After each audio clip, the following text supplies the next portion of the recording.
Well, my friends, it was bound to happen, but we're finally end of the amazing Digital Circus' story. It's been a fun few years since the show came out, and while I'm posting this on the day the official finale will be out in the theaters, I thought it'd be an interesting time to look back on the series and showcase my thoughts on it throughout the entirety of these last few years. While I wouldn't consider myself to be a super fan of the series, the Amazing Digital Circus was at the very least an interesting topic of discourse on this channel for a few years. And I'd say it'd also be a pretty good palate cleanser from what I was usually talking about. Of course, all good things come to an end, and whether or not the story ends on a good or bad note, the journey is what really matters to me, as well as the lessons that everyone took from him. And while there's been some drama happening in the fandom that's kind of blown out of proportion in my opinion, we're just gonna ignore that for this video. Personally speaking, I've got my money riding on the Soma theory for how this series will end, but let me know what you guys think down below. Among a comment, and please, enjoy. I'm thankful I live in a time where there's indie productions being made, rather than just relying on the corporate schlock that we're still given. Indie productions tend to be able to take a bit more risks with their work, and it shows they can get away with a lot less than savory topics, scratch an itch that the corporate stuff really can't. Throw in the fact that most of these productions are funded by people who want to see this sort of thing go up, and you got the potential to have something be able to handle against the machine. And one of them is a show that apparently is taking the internet by storm. I mean, of course, the show managed to get over 20 million views within the first 2 weeks of its release. And the art of the characters...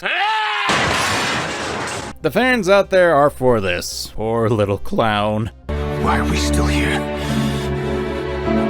Just to suffer? Yes, my friends, the Amazing Digital Circus. And hey, the creator Gooseworks is going out of the way to tell the fan to be respectful of those who are less than receptive to the show. That's always a positive in my book, and something I wish more creators would do, especially when it's this popular of an IP. But you're probably wondering about the title of this video, and frankly, I don't blame you. You see, there's something that I enjoy in my stories from time to time. Existential horror. Now, if you're not familiar with the concept, existential horror is essentially used to make the viewer question the characters, and sometimes their own, sanity. It can tap into the deepest unspoken horrors that almost everyone experiences, even briefly, about existence and the meaning of life. Am I real? Why do I exist? How much control do I have over my life? What choices do I really have? Or even, who am I? Is any of this for real or not? Well, I'm Uncommon. Hi. These are but some of the questions that can arise, not only the characters we're watching, but we as the audience as well. They become questions that stick with the viewer, echoing in the back of your brain. So where does this come into play with the Amazing Digital Circus, and to a more focused extent, Pomni? Well, the main driving force of the plot is that the cast are apparently trapped in a giant digital world of sorts. Get in here! They don't remember their own names, they can't really experience the good things such as eating, but they can sure feel pain. Oh, and if they go too far off the deep end, they have the chance to become a monster, cause that's always fun. And while the show has a bit more of a dark comedy feel to it, obviously I can't help but be attracted to the concept and the deep underlying horror of it all. But there are 3 elements that for this video I want to point out that will tie into it. Isolation, identity, and eternal looming threat. Then again, I do enjoy such films as The Thing and games like Soma, so I guess I shouldn't be too surprised about this show. Why are you like this? And in fact, both of those properties share a commonality with the Amazing Digital Circus, with the aspect of existential horror. So, slight spoilers for these 2 pieces of media, as well as a general warning for the topics at hand. But I'll remind myself to put a little timestamp on the screen if you want to skip, and thank you for chapters on YouTube. In the film The Thing, we follow a group of researchers at the Antarctic with a research outpost when a shape-shifting alien infiltrates the camp, which not only has the ability to simulate living creatures, but can perfectly act like them as well. It gains their memories. Not only do you have the isolation aspect, since the setting means that the characters can't simply run away from the creature, but also leads to a lot of suspicion, doubt, and uncertainty. Our main character, McCready, played by Kurt Russell, struggles to keep his own mind from breaking, while at the same time trying to prevent the group that he's working with from tearing each other apart. Nobody trusts anybody now. With the looming threat of anyone actually being already infected by the Thing, and as a ticking time bomb, the film is a great one, especially with its practical effects and suspense, but I want to highlight a few aspects here. Again, isolation, identity, and a looming internal threat. Isolation. Due to this setting, the characters aren't able to actually escape from their research outpost, and if they did, there's no guarantee that the creature wouldn't have infected one of them. And if released into a more populated setting, it spread like wildfire and assimilates so many people. Identity. We're not sure who is and isn't infected by the monster. Even our main character, McCready, isn't a reliable narrator through this, and anyone could be a monster. The looming internal threat. Anyone could be the monster, and anyone could be infected. Even the main character as we keep watching them. Keep these 3 points in mind. I'll be coming back to them a few times throughout this video. Cheating bitch. Then we get to Soma, a first-person horror game made by the fine folks at Frictional Games, the same people who brought us the gem that is Amnesia: The Dark Descent. You play as a character named Simon who goes into a brain scan in order to help him with his brain damage after a fatal accident. But after the scan, somehow Simon is teleported into an abandoned underwater research center, Pathos 2. Really like to know who thought sending a Canadian to the bottom of the sea was a good idea. We learn that the Simon we're playing is a copy of the original one, and his current body is an artificial one. And while he has his companion named Catherine to go through the Pathos 2, most of the time he's alone since she's confined into a portable device which can only be interacted with while plugged into a computer. All the while, Simon has to deal with the complications of him not being the quote-unquote real Simon. I wonder what the real Simon would have thought if he knew about me. What do you mean? You do know about yourself. No, I mean the real Simon. The human Simon. Going by your reactions, I'd say he'd be pretty upset. Oh, and throw in a bunch of crazy monsters that chase you in various ways and you got a recipe for disaster. Now, let's get back to those 3 elements again, shall we? Isolation. We're at the bottom of the ocean. We can't exactly run. Oh, and to make matters worse, we learned that in the game that pretty much all of humanity is dead due to a comet crashing into the surface. For all intents and purposes, we're alone in this world. Identity. Throughout the game, there is discussion of brain scans and creating copies of a person to place into a new body, while leaving their original body and conscience intact. Who's the real Simon? The one who got the original brain scan? Or the one who we're playing as at Pathos 2? The internal looming threat. All the monsters that we see, as well as what we learn the source of them, as well as learning that a lot of the crew have created copies of themselves or become infected by the same source that created the monsters in the research labs, and they're after us. Now, let's look at the amazing digital circus with those 3 aspects. Isolation. Pomni and the rest of the cast are trapped in the digital world. They have no way to escape, and any attempts seem to be fruitless. I do have to apologize for lying about the exit. I knew how much all of you have been wanting there to be one, but, I was having so much trouble figuring out what to put on the other side and ended up never quite finishing it. Identity. None of the characters who are trapped in this world remember their actual names, and while we don't know the full story at this point, there's a possibility that there's more information missing from our characters' minds. The internal looming threat. There's a threat that hangs over like a guillotine where the characters break down and turn to monsters. Monsters whose only goal seems to be destruction. Sure, you can find this stuff not to be scary, and that's perfectly valid. But to me, one of the best things about fiction is how we can put characters into situations that realistically can't happen in our real world, and that allows us to think about the possibilities. More than likely, we won't be trapped in a research station in Antarctica, or a research station down at the bottom of the sea, or trapped in a video game that's glitchy as all hell. Do you ever get to relax?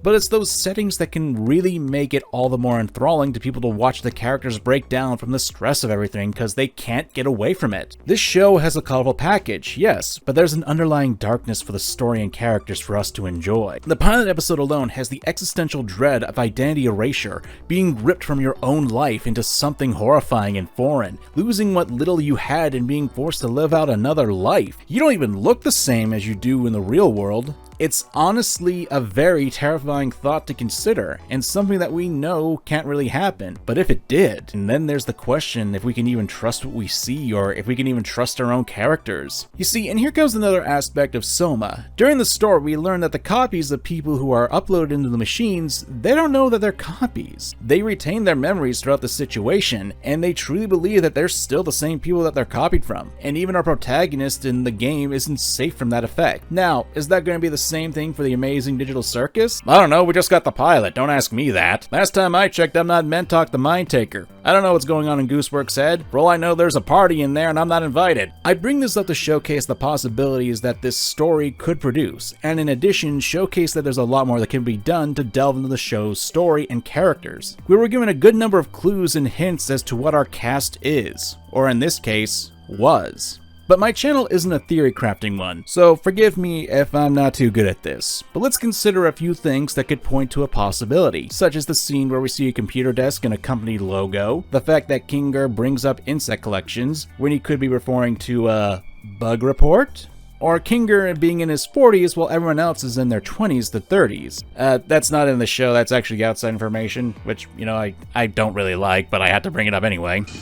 Cheating bitch. We could be looking at a group of programmers who are caught within the confines of their own programming. A program that is riddled with bugs and glitches, hence why their memories are messed up. They're stuck in a playtest of a buggy game. Now again, this is just a quick little theory. I don't really put a lot of stock into theories like this, especially since pilots can change details between here and now. Although considering that there's already merchandise of the characters, I don't know if there's going to be any actual changes, especially since the concept managed to get a home run on the first try. The idea of cute childhood facade with a dark lore underbelly is a popular thematic device. Stuff like Five Nights at Freddy's or games like that have been on the rise for years. And don't get me wrong, I spent hours at this point talking about my issues with this genre of horror on my channel. But even I can admit that the appeal is still there for this concept. Again, just look at the view count for this property. This is something that I do find enjoyable, that there's a darker side, but it takes a much more mature look at it, with the characters on the brink of insanity and becoming monsters, with Pomni being the latest victim in that. And I think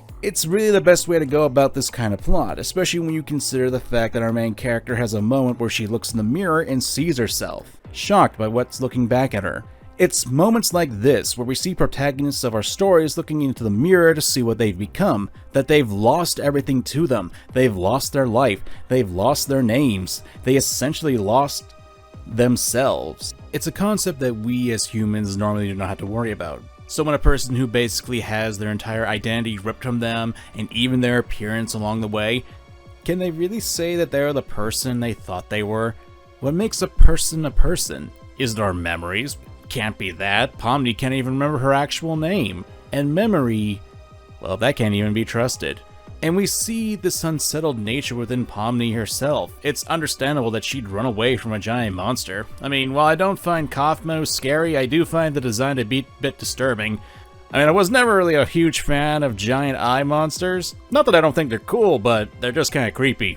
Plus, they do tend to put you in gyroscopes, so there's that. Later on, after escaping Kaufmo, Pomni is asked by Ragatha to help her find Caine to fix her. But the moment that Pomni comes across an exit door, that's the only thing she can think of, and just leaves Ragatha to her own devices. Is this a selfish moment? Yes, but that to me speaks volumes to the desperation that the character has to deal with. And considering that she nearly breaks because of this selfish decision, I think it really ties into the human element that we all have, and it's something I enjoy seeing. That deep down, we all just want to escape from our troubles, even if we have to do it at the expense of others. These are all aspects that I hope will be explored within the show when it comes out fully, and that'll actually keep with the stuff that it has within the show's pilot. Granted, Glitch is also the home of murder drones, and they've shown they're willing to go dark with their imagery, so I can only hope they keep that trend up as well. So I do have my hopes with that. Maybe a lot of what I said is nothing more than hot air.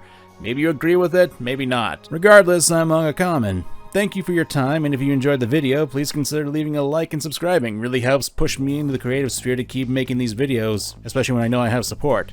Happy Halloween, everyone.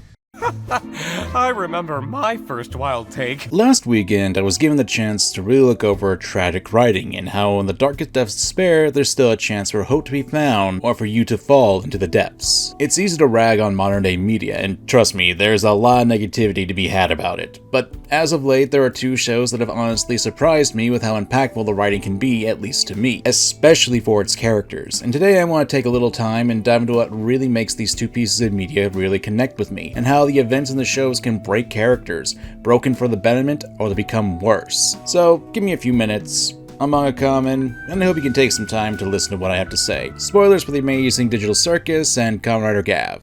I'm sure the amazing digital circus needs no actual introduction. Ever since it premiered over a year ago, people have been going gaga over the show despite having only 3 actual episodes at the time of me making this video. When your commercials for merchandise make millions of views, you know you managed to really tickle the fancy of the internet in one way or another. What the f am I looking at? I considered myself a fair weather fan of the series for a while. Yeah, I acknowledge in the first 2 episodes that I found the show to be entertaining at the very least, but it really didn't just jive with me. It might have been the type of humor in the first 2 episodes, but I found the show more interesting to look at from a psychological and character-based perspective. Then episode 3 dropped and, well... Please don't come alive. Okay, I won't. In terms of comedic writing, I found the 3rd episode to be a lot more refreshing in that regard. There was a lot more general comedic moments that just clicked with me. Is this your hand? That's my eye. Yes, but which eye? I really don't think that Will you stop touching my eye? Oh, yeah, sorry. And maybe because it wasn't as frantic and allowed to breathe, it came off a lot more natural and entertaining to enjoy the humor. Then again, I'm also a fan of horror, and I love it when people spoof the horror tropes for comedic effect.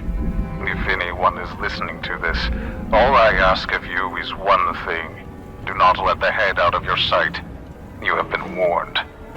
Wow, this is some rather inconvenient lore placement. So on that front, it really seemed like a step up for me. Of course, looking at the video title, we need to consider that I'm not focusing on the humor of things. Though I will say that if you're focusing on tragic backstories and such, depending on the type of show, you will need that kind of brevity of comedy. Back on point, I want to focus on Kinger. You know, the crazy chess piece who was screaming about bug collections? Yeah, it turns out there's a lot more tragic element to the character. Most of the time, Kinger has been a bit of a paranoid personality with a lot of erratic behavior. Oftentimes, he'll be absent-minded, even forgetting what he just said to people. But when Kinger's in a dark environment, even if it's just covered his eyes, he becomes a lot more lucid. One of the prominent examples would be in episode 2 when he has a bucket on his head. It's a lot for anybody to go through. Don't take it too personally. I remember how long it took for you to adjust. Oh, yeah. I'm surprised you remember that. Remember what? It's a moment that most people probably wouldn't even think too much about, other than thinking, huh, that actually made sense. And it turns out, we get a much more fleshed out version of that scene in episode 3. Why have you been acting so different lately? I have, haven't I? I'm normally not too good with memories.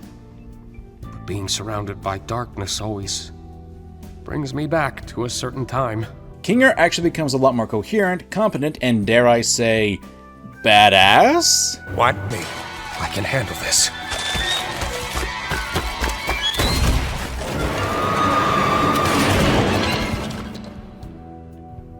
Well, that wasn't so bad. He's pretty good with that shotgun, at least. But the biggest thing about this character and episode is what comes after that, where we learn more about Kinger's past in the digital circus, how he lost his wife and she became a mass of black flesh and multicolored eyes. Yet when she abstracted, she was calm in the darkness, enough for him to touch his wife one last time. It's an element that you wouldn't bother giving a second thought about in the second episode, but it works as good foreshadowing for King's mental state and does a good job of tying it into his backstory. Even in the first episode, we had this line.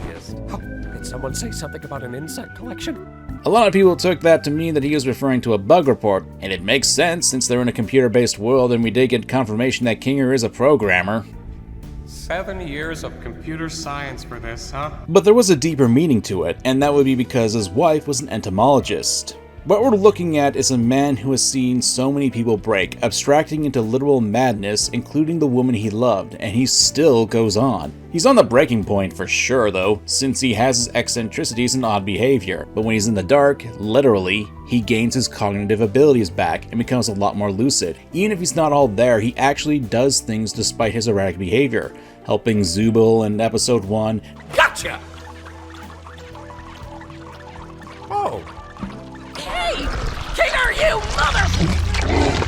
Trying to comfort Ragatha about Pomni, expressing sadness over Kaufmo's abstraction. This tells us a few things about the character. He's actually a lot more cognitive than first imagined, in a sense.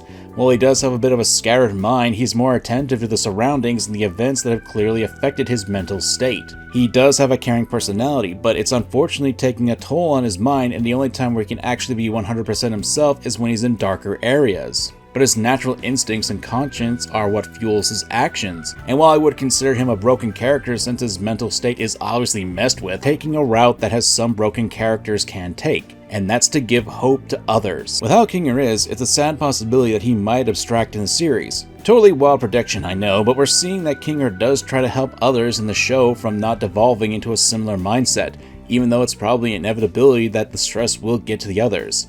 It's not a matter of if, it's a matter of when. I mean, no offense, Kinger, but I always thought you would be next. Thank you. Guess it just goes to show you can't rely on Kinger for anything. And with that limited time he may have left, Kinger tries what he can do to help them out, even though ultimately it could just be a fruitless endeavor. To me, that's broken behavior, and the character takes a lot more of a hopeful and positive direction, despite all the traumatic events that plagued him and those he cares about. Kinger is literally trying to act like a beacon of hope to the rest of the cast in Digital Circus, but eventually that light will be snuffed out. It is an inevitability. But it makes the character a lot more deep and tragic in my humble opinion. Of course, not every character can retain their hope. Sometimes when enough tragedy strikes, it can turn them into a revenge-fueled machine. Typically when I make videos like this, I do try to have multiple examples. Not only does it allow me to look towards other characters and expand what I look for in these topics, but it allows me to see different directions on how certain traits can go. So, Kamen Rider Gav. そうだな、化け物だ。俺も。 I'm sure a lot of people who aren't familiar with my channel or Japanese pop culture aren't familiar with the series. I do have a video where I discuss some of the earlier aspects of this show that started in early September of this year.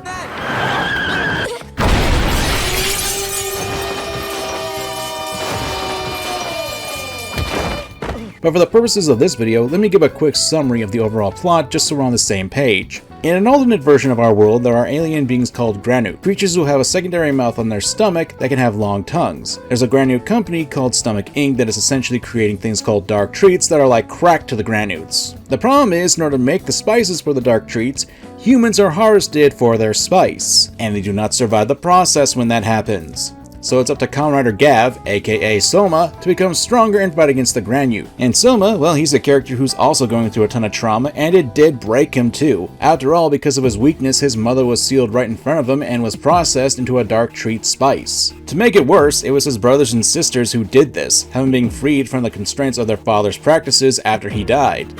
人間はうちの家族じゃない。我がストマック社の闇菓子の材料に過ぎないんだ。 There's a lot to work with and talk about with Shoma, and to a degree he's a broken character too, what with being called a monster by the people he saves. It isn't until someone actually stands up for him that he actually begins to open himself up.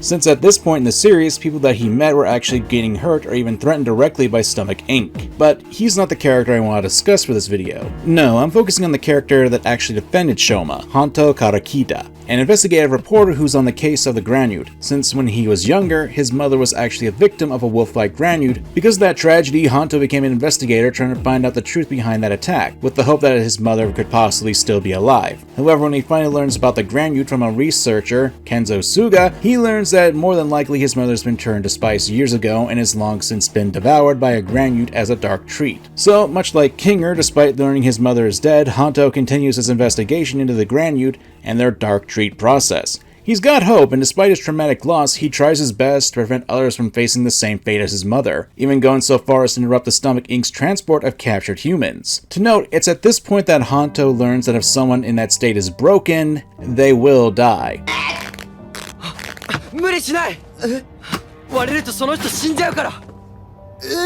Now, this is all well and good, but this is kind of sounding a little familiar to the previous character that I talked about, where despite the traumatic endeavors that they went through, the character in and of themselves is still doing good to prevent others from going through the same thing. Well, unfortunately, there's another breaking point. Since the start of the series, Honto wasn't alone in his pursuits. He had another character act as an anchor for him, a mentoring freelance writer and a father figure, Soji Shioya. Soji took Honto in and helped him establish a career as a freelance investigative writer, but unfortunately...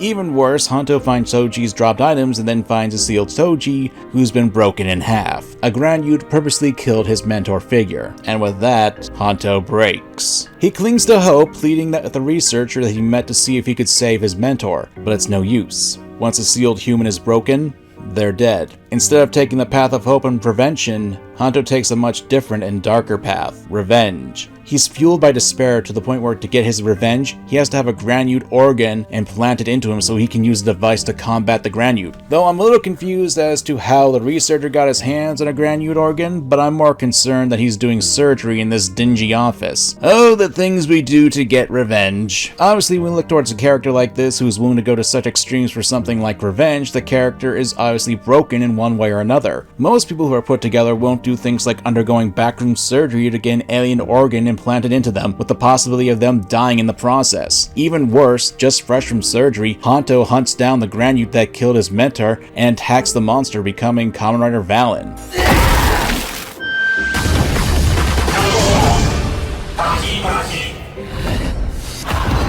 Fueled by revenge and hate, and fired up by the power of chocolate, Hanto pushes himself through the pain, struggling to fight. Side note, I love the choreography for Kamen Rider Gav. Valen's debut fight really feels like he's struggling to battle, and it isn't the typical super strong rival introduction. Due to his surgery, he's struggling to shoot the Grand Youth, has trouble moving around, and is clearly weak. And although Hanto does get his revenge on this particular Grand Youth, we know for a fact that this one was only acting on orders from a higher member of the Stomach Inc., so Hanto's revenge isn't done, not by a long shot. While it is an epic win for Hanto, it's not without cost, and considering the lengths he was willing to go to, we see a man who is broken by the actions of this alien race, and instead of becoming a beacon of hope for others like he was before, he's now become a tool of revenge. And that's the beauty of a broken character and the path that they can take. Something will make them snap, and I love the directions these characters can take. Cards on the table. I'm comparing Kinger and Hanto together, not to say how one was done better than the other. Unlike my Right and Wrong series, I feel that both of these characters do the broken character trope good. Each character is done in a different genre and clearly has different writing directions towards them, but to me, both shows and characters themselves explore the themes of trauma and how that can affect the psychology of these people. That exploration of character development is what I love about media, and I'm so happy that even in this modern time, we have content that I can really sort through with these themes. There's also the fact that one look at these shows and the premises, you wouldn't expect this type of character narrative to be used. The Amazing Digital Circus is a show with a lot of colorful visuals, funny designs for the characters, and obviously has the wrappings of a good time. Kamen Rider Gav has a lot of colorful choices as well, with the main writer getting his powers from eating snack foods, and a lot of goofy designs thrown into the mix as well. Hell, his first power-up is based on potato chips, and he has potatoes where his eye lenses are at. Ironically enough, the bright wrapping for the two shows hid the underlying bitterness of trauma for the characters. And it's not like there aren't moments of levity mixed in with the shows at all. I do not use my adventures to torture my guests! Any torment I inflict is 100% accidental, like any good war criminal!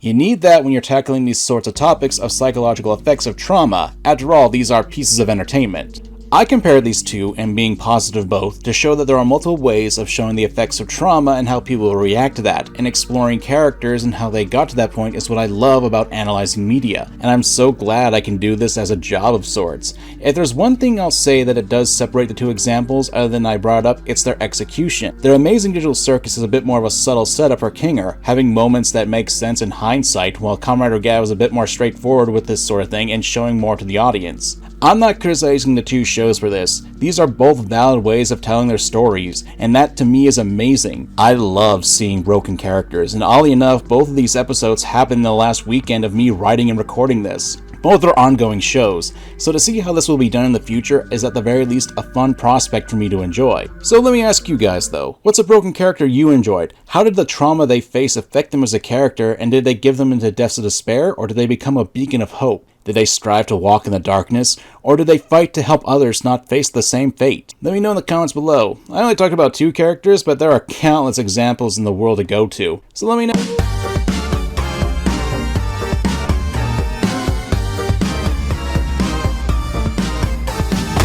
When it comes to the online spaces with tons of media takes and such, especially with the indie productions, it's not out of the realm of possibility that people will build their own personal thoughts and interpretations of the characters in said media. Some fun, some bad, and some that are just plain out there. So with the amazing Digital Circus getting its second episode out not too long ago, there was a bit of a hubbub where people took issue with Jax as a character. You know, the character that is pretty much the embodiment of a Tumblr sexy man, who was, by design, made to be a prick!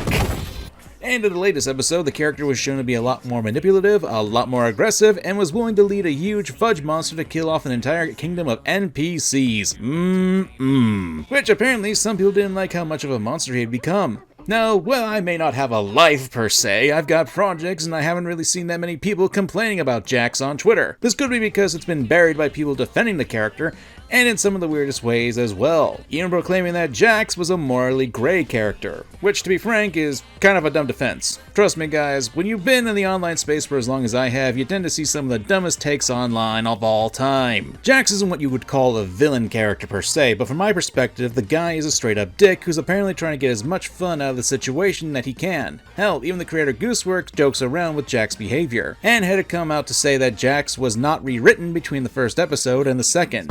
Now, I'm not going to try to interpret Gooseworks' words, trying to find a deeper meaning. This video isn't about that. If it was, then I might as well just end it here because I find that to be extremely boring. No, what I want to talk about is characters like Jax. I want to start off by saying that if you dislike the character for his actions, or if you like him, that's perfectly fine either way. Perceptions of a character are not going to be one for everyone. A character who has this innocent charm to him, but another person may find the same character be annoying.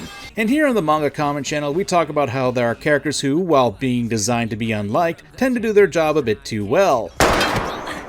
Jesus, I shot myself! So if someone doesn't like Jax as a character, that's perfectly fine. Personally speaking, while I don't hate the character myself, jackass characters whose only traits that I see them being a jackass, even inflated for comedic effect, do not make me instantly like them. Get driving. And while part of the reason I'm not actually ripping into Jax's character writing, which is what Gooseworks said would be the point of the show,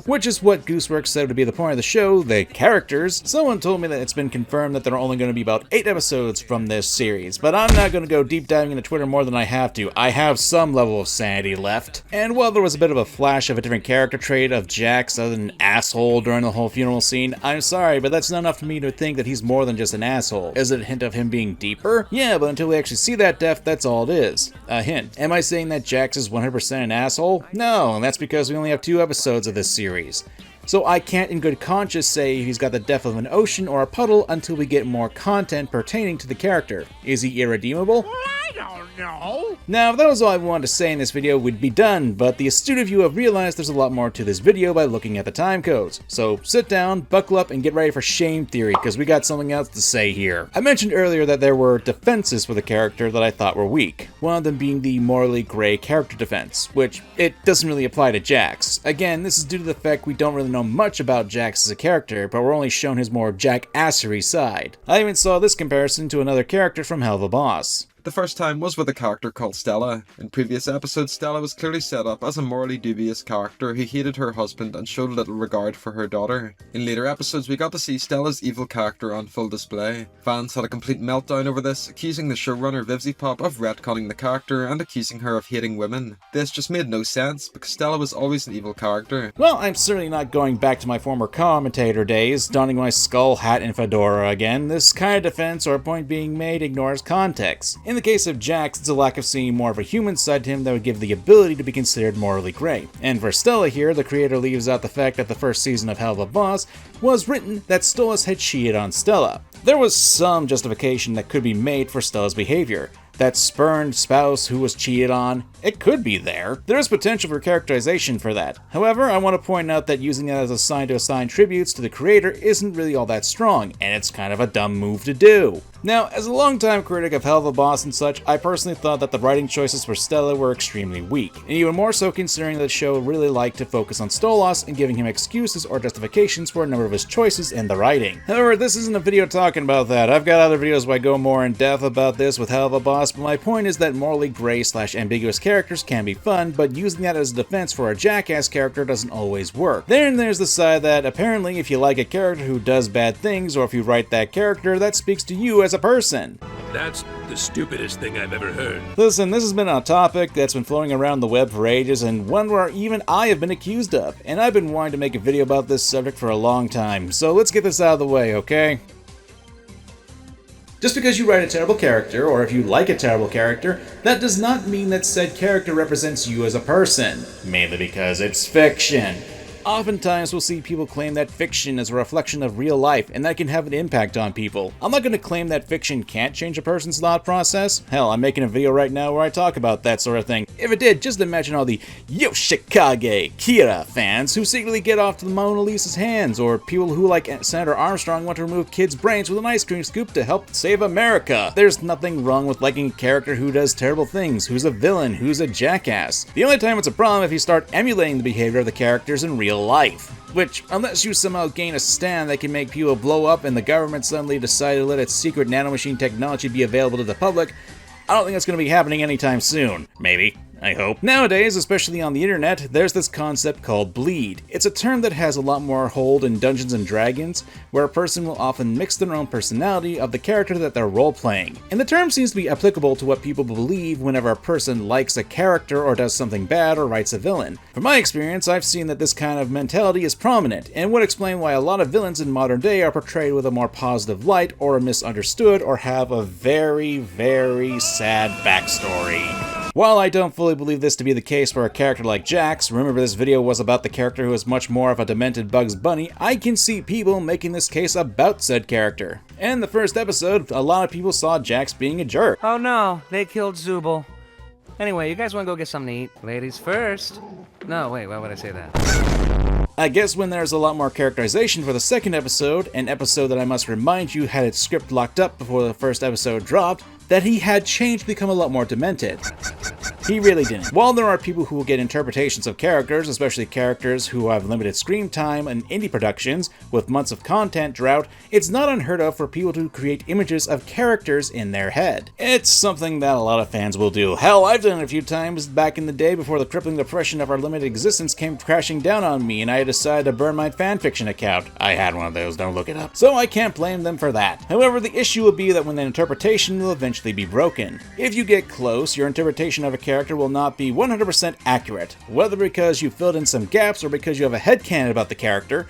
When they legitimately show traits that don't fit exactly to your headcanon, it will break that image in your head. Now, you don't have to like the direction that Jax's character is taking. That is completely valid. To me, while he is entertaining, it's not enough for me to personally like the character, and that's fine. You can even express that disappointment in healthy ways. Trust me, I've had my own disappointments with characters from current indie shows that I've expressed issues with as well. Some may say not healthy, but hey, whatever. But if you try to proclaim your headcanon is the truth, or if you try to paint others who like the actual direction of the character as bad people, then you're doing it wrong. I've noticed that if you disagree with someone's fan interpretation, or if you happen to like a certain kind of design, then it's designated as bad. It really feels like tribalism going on now, and I don't like it. I don't like it at all, especially since it's all over media and social media. If you don't have the quote-unquote correct take, you're labeled as a bad person.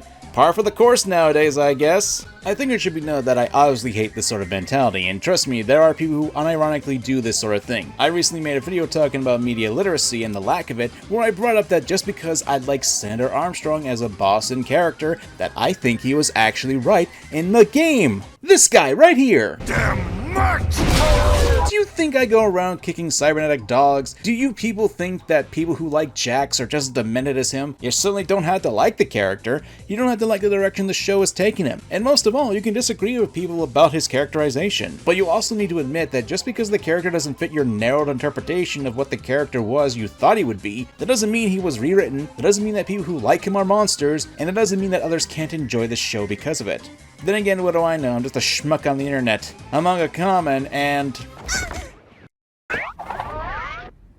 Gonna be real, I forgot we had that. Hey, it's another video about the amazing digital circus, and this time it's going to be focused on the show itself. I don't know, I may make allusions to Gav again, since the last few episodes were...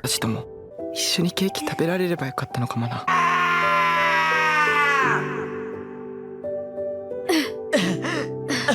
But I think I should stick with the actual main episode, The Amazing Digital Circus. I could easily think of a way to make the combination work, but that's not the point of this video. No, it's to focus on the character of Gangle, a character who until now didn't get a lot of focus in the show. Understandable, since the show does have a bit of a trend of focusing on other characters. First being Pomni, of course, and then there was Kinger.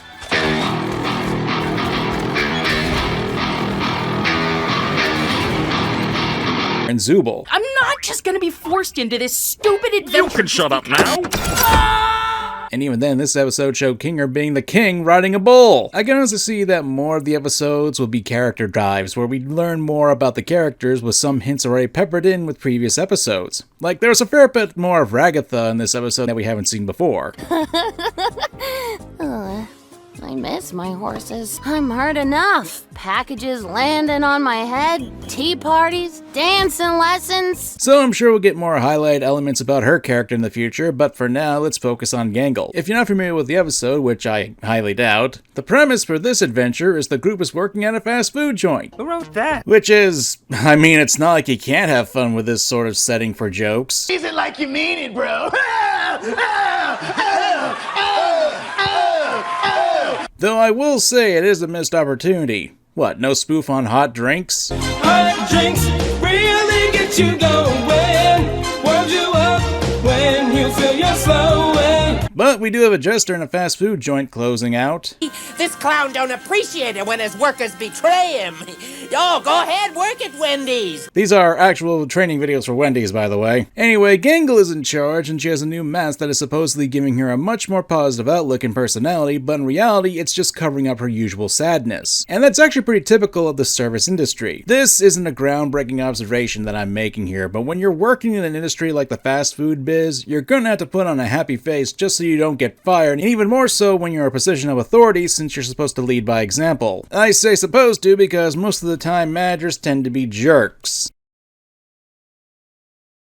And this isn't anything new either, since I'm willing to bet a cheeseburger that at least some of you have the displeasure of working in a fast food joint like this one point or another. It's practically a rite of passage to adulthood in America that almost everyone has worked a job like this. Lord knows I've had a few jobs that I grew to hate that are in this vein. Even if you're good at the job, if you don't enjoy what you're doing, then the days are gonna feel so long, and at the same time, the hours will fly by, and then the days, then the years. And what's worse is that a job like this will ultimately draw you away from what you really want to do with your life. There's a particular line that caught my attention in the episode. I want to be a comic artist and eventually launch my own manga-inspired webcomic. It's cool to have dreams, but you also need to remember that they're completely unrealistic, and you need to stop trying. I literally felt that because, honestly speaking, that was kind of my experience when I was at my last job before I jumped ship and was lucky enough to at least try my hand at making content for you guys to enjoy. I say this because when we look at an image like this, it's easy to see that this is something that Gangle herself had to deal with. After all, with a job like this, it can easily cause issues with you, even when you're not on the actual clock. The long hours, the social battery being drained by customers who make ludicrous demands, or just waste your damn time. Are you ready to order? No thanks. I got this bowl of cereal. That's enough to really burn you out when you're done with your shift, to the point where you don't even want to think about picking up a pencil or draw a tablet to doodle. It feels like the world is weighing down on your shoulders even when you're not at the place where you're chained to. And the sad part is, you have to do this. You need to have a stable amount of income coming in so you can provide for yourself and family if you have it. You need to be able to pay for food. You need to have the lights on. And you need to waste your time at a place that is ultimately crushing your soul. And when you're even given a little bit of free time, just being let off work early, it can feel like you were just released from prison. Again, with this line, but you also need to remember that they're completely unrealistic, and you need to stop trying. It reminds me that a lot of people are told by their parents that while dreams are good to have, sometimes they aren't that lucrative and they need an actual job to support themselves and their dreams. Even more so if the dream can't actually be good monetarily. But in today's world, a world that is fraught with a lot more challenges, steeper demands, and a cost of living becomes a bit of a nightmare, it's not that simple. Not to get too deep into the depressive nature that is our actual life, but from my own experience, this episode spoke to me. Even if you have a senior position or seniority at a job, you're still just another cog in the machine, something that I'm all too aware of. And as such, when fellow employees slack off, are disrespectful, or are doing things that don't actually help with the job, like stalking a customer...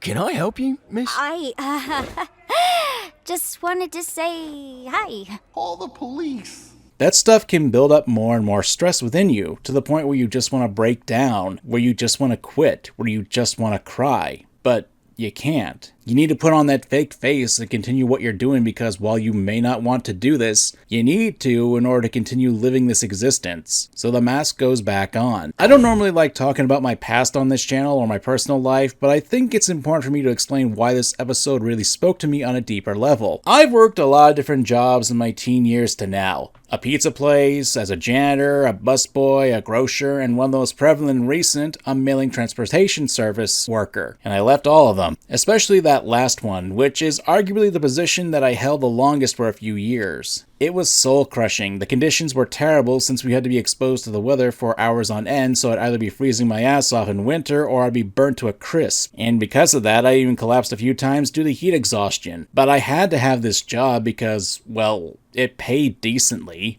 I was going to college during this time and provide compensation for tuition, and it also provided health benefits that I needed. And I hated it. I hated that sometimes I had to get up around midnight to pick up a shift for the morning crew, especially those that were slacking off. I hated that a few of the managers had their heads up their asses that thought that my heat exhaustion wasn't real despite my doctor giving them a warning. And I hated that I got assaulted by 2 employees. Yeah. That actually happened. I kept telling myself I needed this job, that as an adult I needed to endure this because that's what adults do, and maybe after all my loyalty I'd actually get a chance to become a manager. Multiple times that chance came, but I was never actually given a chance. Even when I wanted to learn how to operate the trucks to bolster my usefulness, because of one manager's issues, every time they would train me they would skimp out on the last crucial bit that I would need and would disappear for a month, and then I'd have to do the process all over again. I'd have to come in early to learn how to train, and unfortunately, due to the restrictions of it, I would have to take the test and have to take the training all over again. And this happened 3 different times. Then a couple years ago, when my channel finally managed to get some traction and I hit over 100k subs, I said screw it. And thanks to you guys, even if you're not subbed to me and you're watching this, I now don't have to look at that job ever again. At least I hope so. I'm not even going over some of the worst bits that this job had. Yeah, hard to believe that it could get worse than that, right? So when I saw Gangle throw away that mask of hers, running into the starry night, dancing with joy, I felt a twinge of happiness in my heart seeing that. Of course, in the context of a workday, she would get a nasty wake-up call.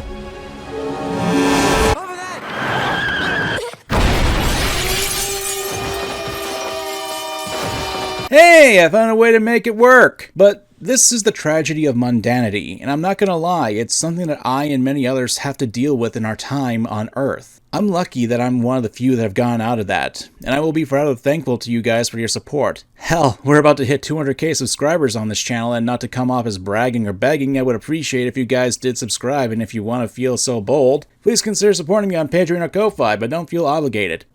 Back on topic, I think part of the reason why I enjoyed this episode is despite all the goofiness, despite all the weird mindfuckery, the real horror of this episode was that it had a deep level of truth buried within it. And I think this is what really made Gangle, a character who was mostly in the background for most of the other episodes and a punching bag, became endearing to me. I think that's why I have quite a bit of respect to the series, and that is actually taking some time to give deep dives into characters that all the while being entertaining and somewhat sadistic. Looks like I've taken Ragatha and dropped her in the deep fryer. It still manages to hit some really deep notes. So what are your guys' thoughts on the episode? I know that I get a bit heavier with my own past in this video, but I like to think it's important to explain how this episode of the Amazing Digital Circus really hit me on a different level. Still, thanks for watching. I'm Aga Common, and remember my friends, don't let your dreams falter, and remember to drink hot coffee. Hot drinks really get you going. What would you do if I abstracted tomorrow?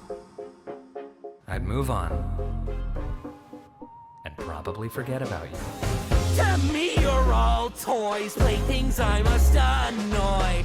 Once I can see you frown, I know that I can take a bow. A while back, I made a video talking about morally gray characters, with Jax being the main example of it, and it's amazing what a year and a half can really do with 4 episodes of actual character development. Now, what did I say in that video? There was a bit of a flash of a different character trait of Jax as an asshole during the whole funeral scene. I'm sorry, but that's not enough for me to think that he's more than just an asshole. Is it a hint of him being deeper? Yeah, but until we actually see that death, that's all it is. A hint. Lo and behold, we actually got that death in between then and now. It's amazing how actually waiting for the development of a character can actively change the public opinion about said character. This is a problem with indie projects that release with massive breaks in between the chapters, that sometimes people will place their expectations and headcanons onto the characters and stories like a bad tattoo. And like a bad tattoo, once it's on there, it's going to be hard to remove that. But not impossible. We were already seeing the veil of Jax as a character slowly lifting in episode 5, actually allowing some vulnerability to be shown to the other characters and the audience.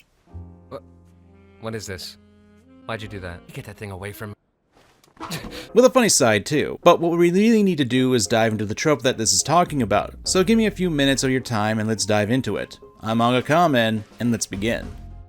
There's a pretty common trope in fiction that once I say it, I'm pretty sure you guys will have an example pop in your head. It's called Never Be Hurt Again. It's simple for a character trope, in which after an event, possibly tragic, a character vows to never suffer again to what happened before. Most appropriately in the case of Jax, it's never get close to another character again, since once you do, eventually they'll be taken away and leave you alone via abstraction. It's often used as a defense mechanism, which, surprise surprise, I talked about recently on the channel in regards to Pomni.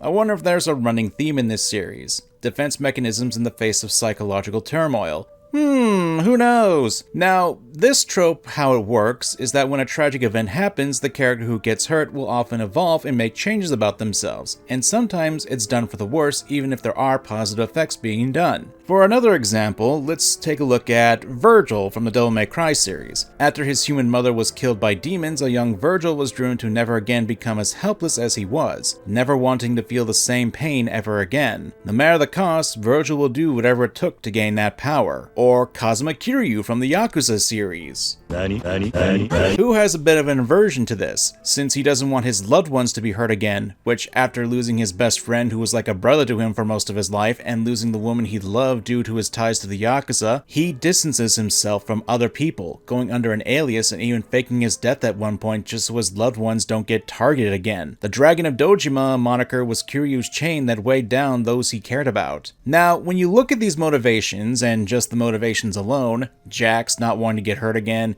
Virgil not experience the pain of loss again, Kiryu protecting his loved ones. On the surface, these are all pretty noble goals, especially when you consider that these are done with the fact that these choices were pretty much made in response to a form of traumatic loss. The loss of someone or people that they cared about. And that's basically the start of the trope, never to be hurt again. Obviously. But, as you can imagine, there's more to that. Especially when you consider the results of these choices, especially for the characters I just listed out. Virgil became obsessed with his goal of attaining power, even to the point where he was willing to make his own deal with a devil, only to be used by the man named Arkham. Fear. Evil. However, occasionally, a person may become seduced by evil, leading him down a path that would open the demon world to the human world, eventually making him being brainwashed by the original series' big bad Mundus, and to be used as a puppet. And then when we get to Devil May Cry 5, we eventually see Virgil remove his humanity entirely in order to become stronger and become a full-on demon. In the example of Kiryu, yeah, he's distancing himself from his loved ones, but at great expense to his own personal mental health and then later physical health. It never really allows him to actually enjoy life and being with the people he truly cares about because of the guilt that his name carries with him. Not knowing that by pushing others away, Kiryu has subjected them to the same pain that he's hiding deep within himself. And with Jax, it's a similar thing, as we see him basically become a mean-spirited person, distancing himself from other people in order not to feel anything about someone who eventually will abstract, which is effectively a stand-in for death, which, unironically enough, is slowly leading to Jax going down a similar path, at least in my perception.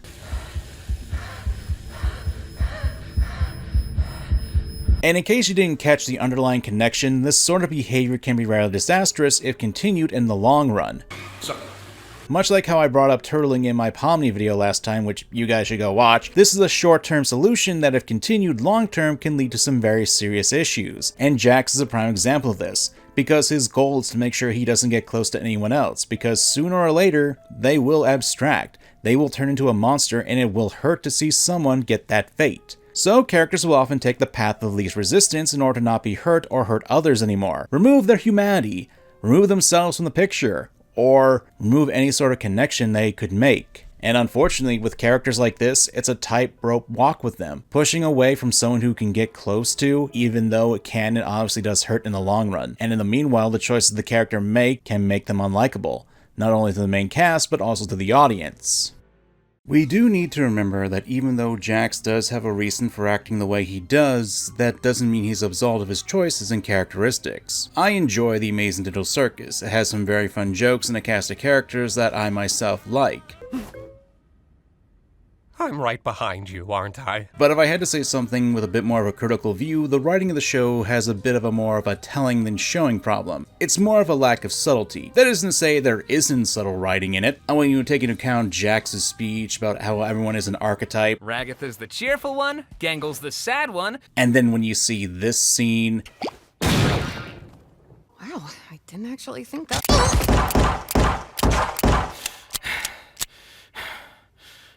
That to me has a lot more subtle implications, showcasing that Jax really does believe in this speech about archetypes, revealing that behind that mask he gets angry when the cast breaks away from the roles he deemed for them to play. And you can even attribute this pretty much to his abusive behavior towards Gangle as a mark to that, or how Zooble will constantly lock horns with a purple rabbit, even to the point where they are willing to utterly humiliate the guy. What the heck? Who did this? Seems fitting for you, though. I figured you'd be into this. What's that supposed to mean? I'm just having fun. I forgot you hate fun. I have never seen you this upset about something. I'm gonna kill you when this is over. Still none of the twig boys. Need some more muscle definition for my taste. But while Jax was obviously hurt by the abstraction of someone close to him, that doesn't instantly absolve him of the things he does to others. He really believed that what he was doing didn't have any consequences because... whether we like it or not, all we are now is a bunch of cartoon characters. It's still more telling about this character because while there are straight-up therapy sessions happening in episode 6, I find the actions that the characters take to be a bit more loud. Now, don't get me wrong, considering that we live in a time where people take whatever interpretations they want to have when it comes to characters, and will sometimes, if not often, take it to the most bad faith way possible, I don't blame writers for doing that. And it's not like we're getting this. You can't just have your characters announce how they feel! That makes me feel angry! Because sometimes you actually do need to have your characters sit down and talk about things. Not do something like talk no jutsu, mind you, but you need to have your characters actually hash things out every once in a while. Is it subtle at times? No, but not everything does need to be subtle. Hell, not too long ago I talked about Kamen Rider Gav where I highlighted a part of the main characters literally having a fight.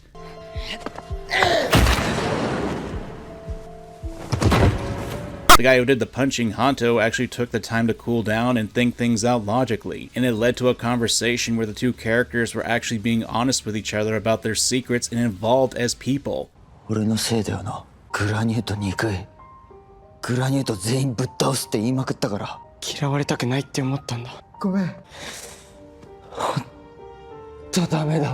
I like subtlety in writing, but you can't just have subtlety for your writing, and sometimes you need to be expressly clear about things. It depends on what your audience to see and take from and what you want them to think about and understand. Because the best part of these characters, like Jax, is that, well, yeah, he's clearly got some issues that left some serious scars on his psyche. How he's coping with the situation isn't healthy.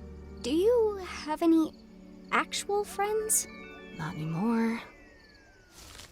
And I've seen people say that there isn't subtlety in the writing of this show, considering how blatant the characters go about this. And while I agree that this is entirely on the nose at points, even more so with episode 6, I do disagree that there isn't any subtlety at all. There is subtext to be had in this show, but you can't just have subtext, you need to have text and subtext. And there's nothing wrong with the characters picking up on the subtext as well and calling it out. And while it's clear that Jax has his own coping mechanisms, a lot of that is up to interpretation, though there are things that a lot of people can't agree with. Jax is afraid of getting close to anyone, and he's slowly caring about Pomni, so he pushes her away. So, what do I think about this? I mean, you came for a video where I give my opinion on this sort of thing. Well... Are you coming on to me? Jax is a liar. Yes, I know, one of the most obvious statements in the world to ever say when concerning this guy. And to me, that's actually the key part of Jax's characterization. When you look at characters who are liars, it's always a tricky business, and an interesting way to look at them. Because sometimes liar-based characters don't just lie to the other members of the cast, but they also lie to themselves.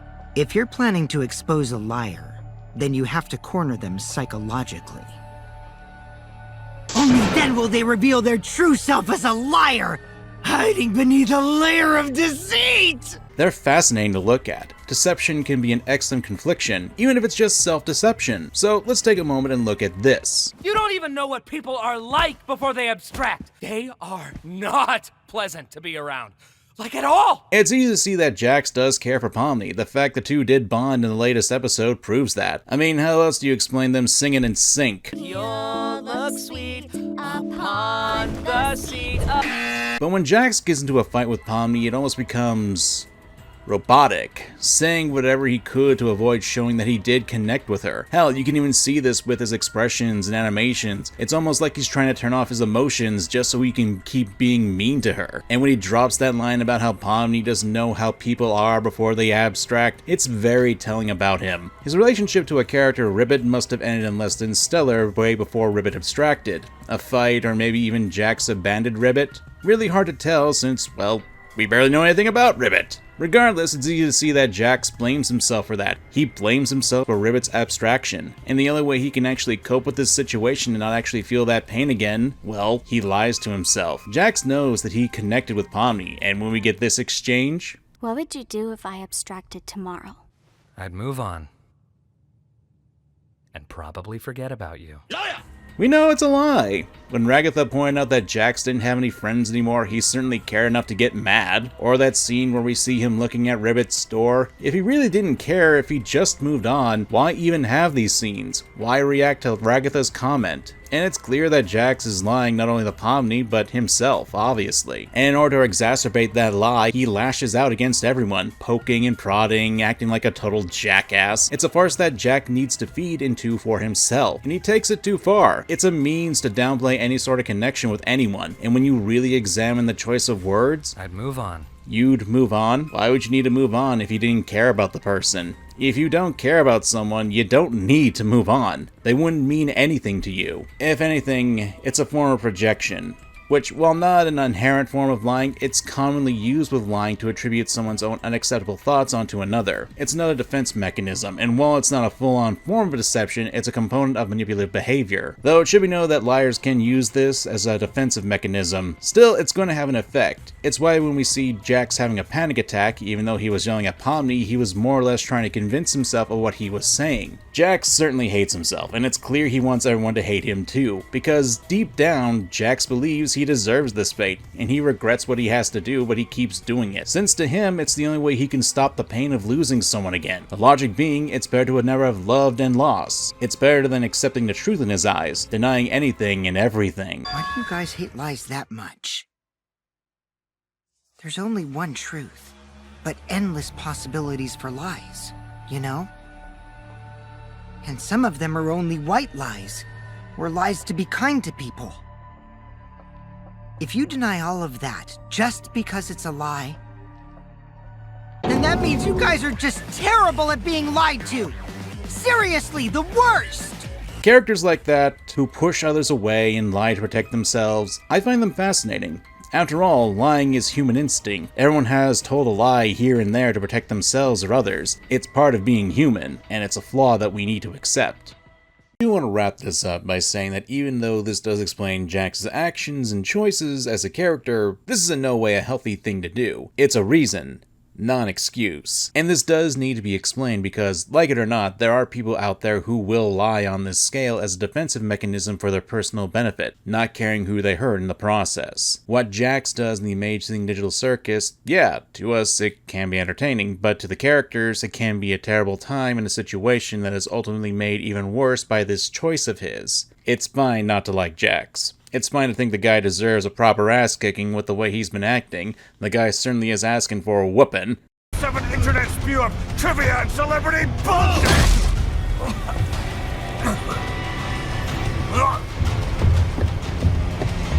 Fuck American pride! Fuck the media! Fuck all of it! But abstraction? I think that's a little too far. Jax is a horrible person, and while I disagree that Jax is a morally gray character even to this day, I like to think that he falls more in line with a character who's struggling to keep his head above water, doing what he can to maintain himself, even if he has to lie to everyone and even himself. Clearly, it's not impossible to reach the guy. Pomni was able to draw out the human side of this demented rabbit because, despite what he says,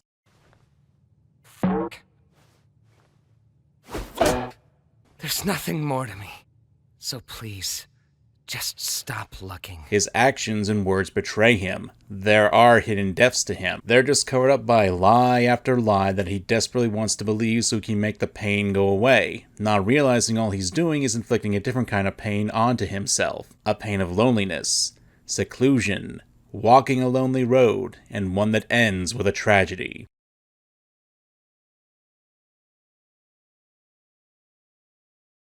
Well, that was certainly sad. How do I end this? I want the ability to have sex. Nice choice there. In any case, I appreciate you guys for watching, and if you made it to the end of this video, please consider leaving a comment, a like, and share the video around. And if you want to support the channel more directly, I have a Patreon, Ko-Fi, and have channel memberships activated. It helps me make more of these videos and lets me know what kind of content you want to see in the future. In any case, I'm Manga Common.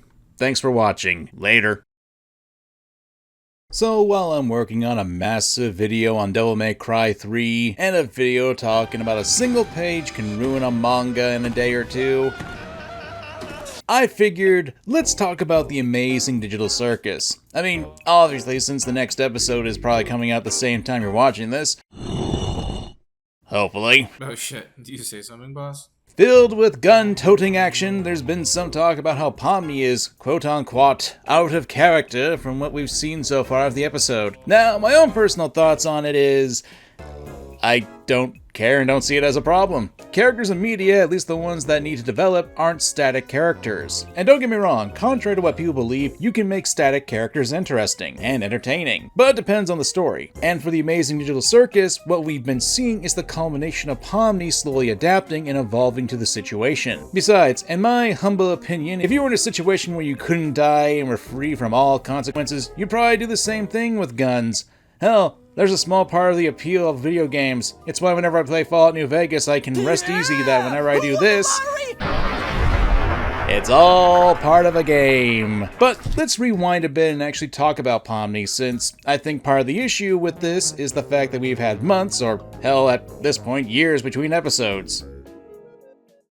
Welcome to the amazing Digital Circus! We need to remember that at the beginning of the series, Pomni was basically ripped from the real world and plopped into a virtual reality. One where she can remember almost everything about her life except her name. Why can't I remember my name? You're stuck in a jester outfit, and you've got this one guy breathing down your neck, and you suspect that he's a few knives short of a kitchen set.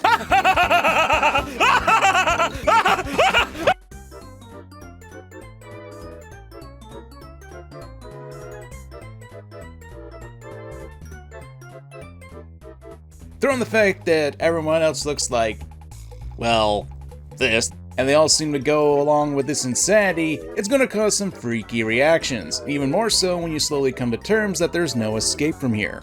Oh, and there's apparently the looming inevitability that you'll lose whatever little sanity you have and become a massive blob of black energy with countless eyes called abstraction. So that's a guillotine slowly looming overhead. Anyone, and I repeat anyone, would be freaking out over this. And as a result, it's a simple defensive mechanism to hide in oneself. It's called turtling up, and an act of withdrawing and seeking emotional safety. It's a coping method that a lot of people have when they're dealing with stressful times or when they're being overwhelmed, and it's natural. But it's essentially putting up a bandage on a gunshot wound. It's good for short-term stuff, but it's not something that can be useful in the long run. Though, and you can chalk this up to the pacing of the show, it isn't long until Pomni realizes that while she may be stuck in this world, eventually in the second episode she comes to terms that she isn't alone. Against her will, Pomni is kind of forced to interact with others. At first, she's distant and annoyed with them, like with Jax being Jax. But she also is kind of forced to come to terms with the digital life she's trapped in when she meets with an NPC who's realizing he's nothing more than digital code, and how his life up to this point is nothing more than a falsehood. It's a mirror that Pomni sees, and of course when she tries to help the NPC Gummy Goo, we get this line. This may seem weird, but I think I know the feeling. Maybe not the exact feeling, but feeling like you're nothing is kind of normal. But you still care about your buddies up there, don't you? I'm sure they still care about you. What does it matter? What do we have when you people leave? We're just obstacles, created to be defeated and forgotten. You don't have to be. The circus, the place I'm from, if it has to be my home, maybe it can be yours too. The point is that when it was Pomni began to actually open herself a little, she was able to find a connection between someone who was experiencing the same existential crisis she was. And that's kind of the focal point where Pomni was able to express herself, and she was pretty much left with no other choice but to open herself up to calm down the NPC, even going so far to offer the Gummy Gator a better place to live and... Oh, looks like one of these guys made it through! Wait, what? Look, despite that horrible twist, which was very entertaining, it still allowed Pomni to get comfortable enough to open up, even just a little, and that would open up the door for where this would go. What is going on? With all that said, with Pomni being all gung-ho with guns isn't suddenly becoming a different character. If anything, it's the next step in Pomni's arc. Not surviving the madness of the circus, but engaging with it. If you really think about it, episode 1, Pomni spends most of the episode trying to escape from the circus. Meanwhile, everyone else is doing the little hide-and-seek game they're doing. Episode 2, she's forced to see another being come to terms with a digital nightmare. Episode 3... I know you'll be able to get through this. Just hold on to me. Oh, no. We'll get through it together. This has been a gradual shift of Pomni's character, a natural result of her realizing the circus and her aren't really going anywhere, and if you can't escape, you have to adapt, and that she's not alone in this nightmare. She's seen the others have dealt with and coped with this digital prison. Some in less than healthier ways than others, admittedly. And this change is driven by the people she's stuck with. It's not a sudden shift as it is a gradual one. And sometimes when you've got months, sometimes even years between episodes, it's easy to forget how much time has passed in the story actually. And even more so that people won't remember little details of what happens. Like, getting off topic tangentially, that's kind of an issue I've noticed with some indie productions like this. That because of the details and smaller things will slowly get lost in the sands of time, or rather people's memories don't seem to recall all the information, only taking in the bigger stuff. That is a fault in the medium right here. It's a criticism I have, but not one I'm too hung up on, because again, indie projects. It's going to take time, and that's just the root of the issue. But because of that, it's also easy to forget how much time actually has passed in the story. Getting back to the amazing digital circus, Pomni's development isn't flipping on a light switch. Her growth has been gradual over the past 5 episodes, built upon interactions, existential crisis, and every moment she chooses to keep going instead of giving up. Plus, let's be honest, the circus is effectively designed to push people's mental limits and then break them. Caine's not exactly running a therapy session here, at least not one for the group. He's throwing the cast into very outrageous scenarios. It takes a strong mind to take that and not break after so long. Pomni isn't becoming a different person, she's breaking out of the mental barriers she made for herself, learning to roll with the punches. Though it's obvious there are still plenty of curveballs being thrown at her. It's why she's making an active push to make a connection with everyone, including Jax, seeing the other sides to him when he's vulnerable. And in that same vein, getting back to the time between episodes, I can understand how some people would be able to view Pomni in a different way, and how the development she's going through isn't the same as that they've hoped for. To that I say, oh well, everyone's got their expectations, and there's nothing wrong with disliking a direction a show or a character takes. But this isn't out of character for Pomni. Her development has been on display throughout the story, and it has been kind of blatant. And that's something that I really do appreciate Pomni for as a character. Her development is actually believable. Yeah, it's a slow burn, but it's an effective development for the character, and watching Pomni go from someone who is breaking down from her situation and slowly becoming more open through the experiences she had with her characters is fascinating. And that's frankly what you want to do, regardless of your character. If you're aiming to have your characters evolve through the story, it's such a simple concept to see them evolve through their interactions with the rest of the cast. Please don't come alive. Okay, I won't. It's easy to really boil down some characters to a handful of traits, even in this show, and especially at the beginning of it. You had Kinger being the crazy one, Zooble being the foul-mouthed loner, Gangle the shy one, Jax the pseudo-masochist, and Ragatha being the nice one. That's mostly by design for the characters. And that's how a lot of stories begin. You have a handful of characters who are easy digestible for the audience, and when the story continues, you unveil the layers of these characters. And this applies to Pomni as well, because eventually, she was able to see the personalities of them. Kinger's sanity in the darkness. Oh, and him being a badass with a shotgun. I've got a shotgun. Well, that wasn't so bad. Gangle's breakdown after being in a soul-crushing fast food job manager position. Jax and his fear of corn. Yada yada yada, you get the point. The thing is, there's more to the characters than just their one-note characteristics. More sides to these people than the surface-level observations. You can even see this from the beginning when Kaufmo's funeral happened after he abstracted. Pomni sees that these are actual people, and slowly her defensive walls begin to crumble, because she sees it's okay for them to drop their walls as well. It's why when we get to the more recent episodes before we get to the guns, Pomni's willing to help out Gangle by taking a closing shift, or... Do you have any actual friends? Not anymore.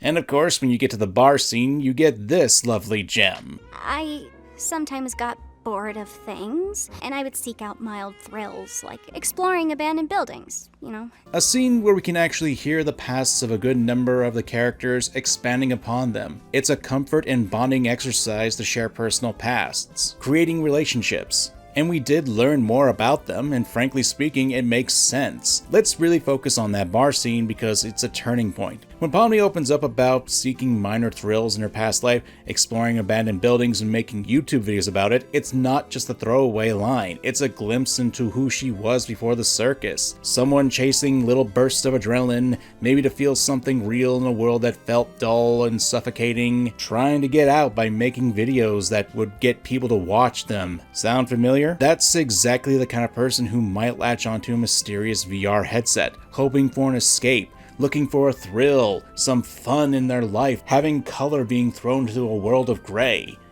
only to end up, well, here. This moment in the bar isn't just about her past, it's about her starting to trust the others enough to share it. Compare that to episode 1 where she's practically catatonic, barely able to process Caine's unhinged tour of the circus. She's not just hurtling up anymore, she's poking her head out of the shell, testing the waters. And yeah, sometimes it'll be awkward, sometimes it's messy, but that's what real growth looks like. It's not gonna be perfect all the time. You're gonna stumble every once in a while.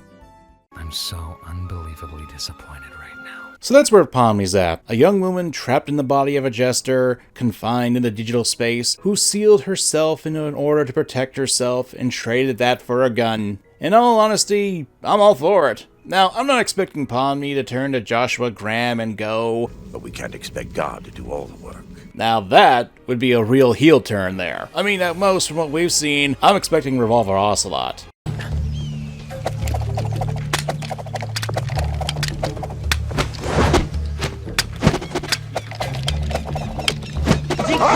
I get it! But Pomni's growth isn't betrayal of her character, it's the circus doing what it does best, breaking her down and building her back up, one chaotic episode at a time. From turtling up in episode 1 to bonding with the crew by episode 5, she's proving that you can find strength in the weirdest places, even a digital nightmare run by a ringmaster with a screw loose or two. And it's not the end of the story. With the looming threat of abstraction over the heads of each of the characters, there are a lot of questions still to be had for the series, especially when it comes to them.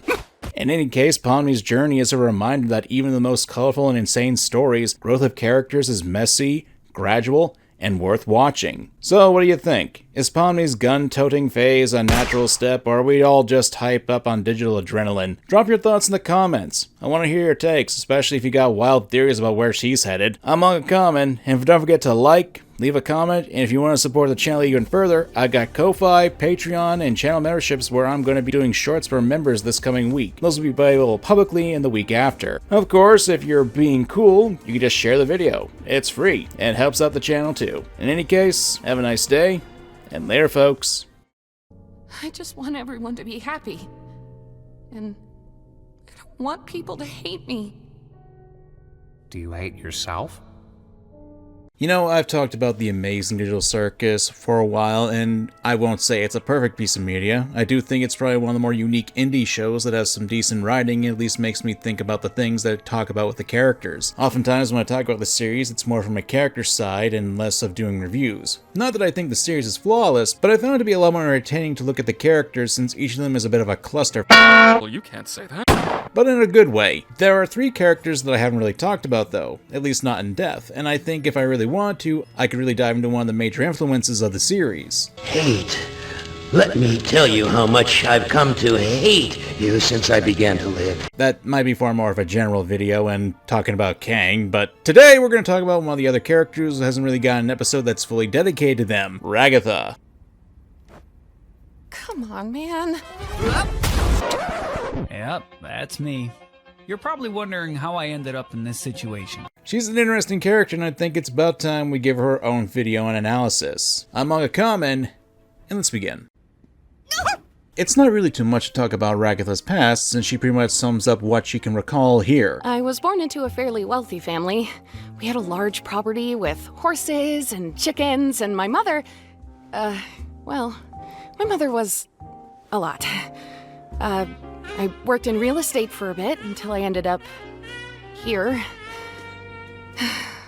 I'm sure she doesn't miss me. I certainly don't miss the yelling, and the braiding, and guilt-tripping, and the... And you can really tell from that line alone there's some pretty heavy stuff going on with her past, which, despite coming from a well-off family, isn't exactly all sunshine and rainbows. Stuff like that can lead to some insecurity issues, but we're jumping a little farther ahead. When we're introduced to Ragatha, we see she's pretty much the nice optimist of the group, for the most part. She's trying her best, but she's also realist about the situation where they're all trapped in the digital world. Of course, with the threat of abstraction always looming overhead, can't really blame anyone who doesn't have a pessimistic attitude to some degree here. With Ragatha though, she's what you can call a people pleaser. It's a common character trait that you see in the real world, but if you're like me and barely leave your room except to get food and when your house is on fire, it's essentially the action of doing whatever you can to be nice as possible and make people like you. Or if you want to take another route, it's to not rock the boat and trying to stop issues from happening between people. Being a people pleaser isn't inherently a bad thing. Kindness and consideration are positive traits, and wanting to make peace with other people is good. The problem lies is when it goes too far, which it typically does, such as making bad choices just so others will accept and like you. And at times, it's not done out of maliciousness, and there's an actual inkling of kindness to the people who you help. You can see this with Ragatha even in the first episode, where she's the first person to genuinely be nice to Pomni, even helping her get used to the wackiness and insanity of the circus. Though sometimes that can go a bit too far, and that goes into the other trait that Ragatha has. Insecurity. While not as prominent as her optimism, it's clear to anyone that one of Ragatha's biggest fears is not being liked. Yo, Jax. I, hate you, but I don't want you to hate me. Is that weird? They say a drunk man's words are a sober man's thoughts. Now, you can say this is rather blunt, but we've seen that Ragatha does have issues with wanting to be liked by others in the circus. In the second episode, Ragatha vents to Kinger about how Pomni doesn't really like her, and it's something that does make Ragatha scared. This is because one of the most important things in the show that's displayed is that in order to keep the cast from abstracting, they need to have a strong sense of community. Not to get too far into it, but humans are social creatures. Our brains are wired for connection and social interaction because those are necessary for our survival, well-being, and development. Historically, the human race survived and thrived because we have bonds with other members of the human race that can provide support, whether it be emotional, psychological, or even physically. It's why when we look at something like solitary confinement or social stigmatization, it has some very nasty effects on the victims of those things. Even the most misanthropic, introverted people need human contact in one way or another. Hell, you only need to look at Gangle, who has displayed a ton of issues with self-confidence, and we have several scenes where Zooble acts as a support to her. We need people in our lives. And that's something that is evident in the show as well. Getting back to Ragatha, it's clear to me that one of her fears is being cut from the rest of the group. I try too hard to get on their good side, and then I just end up pushing them away. And then they end up hating me. Well, I don't think anyone in here hates you. Jax does! Gangle and Zooble don't ever talk to me, and Pomni probably won't after today either. Tie that with the fact that isolation is something that can lead to a decreased mental health, and abstraction probably won't be too far behind that. It's a reasonable fear in this situation, and Ragatha tries to act like an anchor in order to make sure that no one abstracts, and since we've seen that Kaufmo abstracted while he was left alone to his own devices, it leads me to believe that there have been other times where isolation of the situation was enough to make people crack. That being said, it's clear that the methods that Ragatha is using isn't all that effective, especially when it looks like some of the crew don't really interact with her on the best of ways, though that's hard to tell when you get scenes like this. What? But let's really focus on her people-pleaser part, shall we? Oh, so Pomni, I'm sorry your first day here had to be so terrible. This is a moment I think highlights the people-pleasing ways of Ragatha pretty well, because despite the fact that she's glitching out and in pain, she has to apologize to Pomni about having a bad first day. She needs to do it. Gotta have the priorities in order, I guess. But the thing is, this is part of the people-pleasing ways. Ragatha is doing this from a place of good. She's trying to lessen the blow of Pomni about the situation, being trapped in a digital world with the threat of becoming a monster. Of course, considering the fact that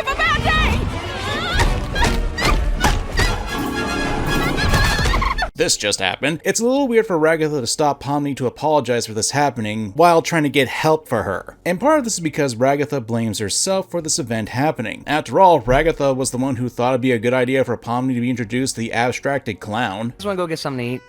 Oh, wait! We should go check on Kaufmo. I'm pretty sure he'd like to meet Pomni.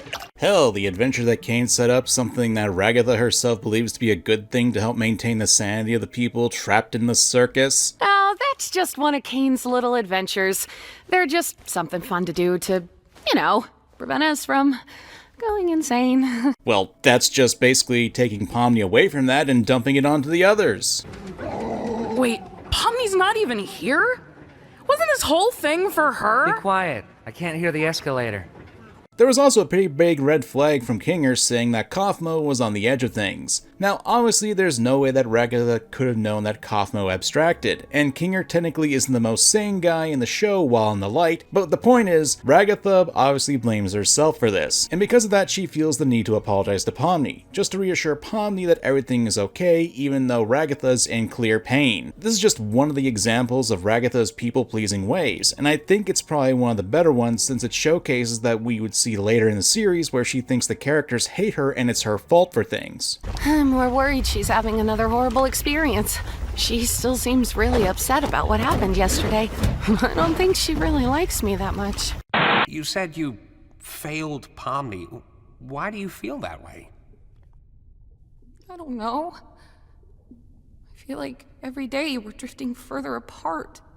Like she's seen through all my tricks and doesn't trust me anymore. And because of that, she tries to be overly positive in order to help the crew maintain their sanity. But because of that, you get perceptions like this. I don't know. I think she tries way too hard. Like, we're stuck in...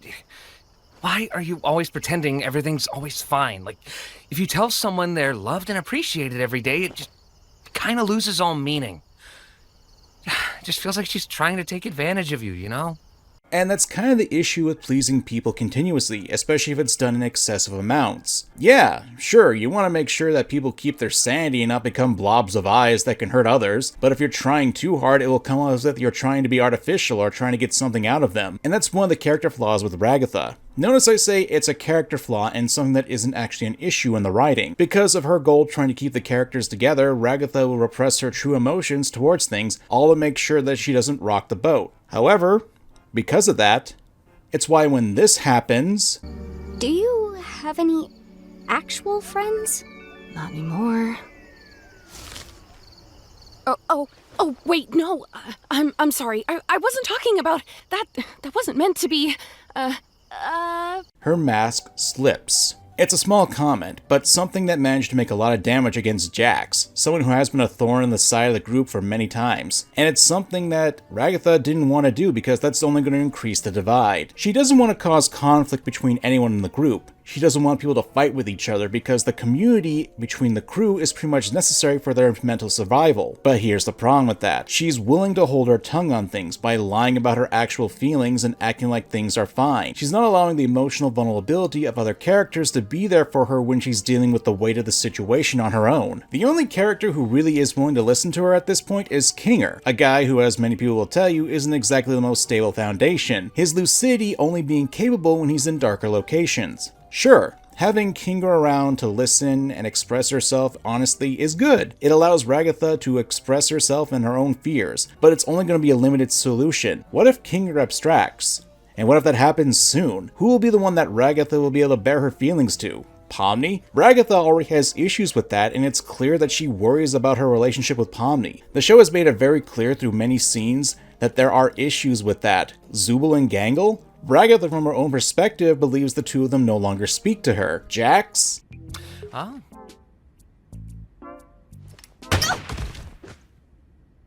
Or, yeah, we could all just shoot each other. Do I even need to say anything here? Because of this people-pleasing, accommodating to not rock the boat, Ragatha is unfortunately making the walls of isolation that may lead to a bad end for her, and one that no one may be able to save her from because no one will know if there was anything actually wrong with her because she keeps putting up these walls in order to make sure that everyone's okay. That's the main problem with her. It's fine to sacrifice a little bit in order to help the greater good of people, but sacrifice too much and you only end up hurting yourself, which is something that I believe Ragatha is doing. Leaning far too much into this direction will spell bad news for the character. If you spend too much time taking care of others, you will eventually forget to take care of yourself. Physically, mentally, psychologically, you get the whole shebang. Now, if you're listening to this, you might be getting the idea that there's something that might be familiar, because we gotta talk about another character who is pretty much the polar opposite of Ragatha and how he acts as a basic foil to her. And I think you all know who I'm talking about. Wait, no, wait!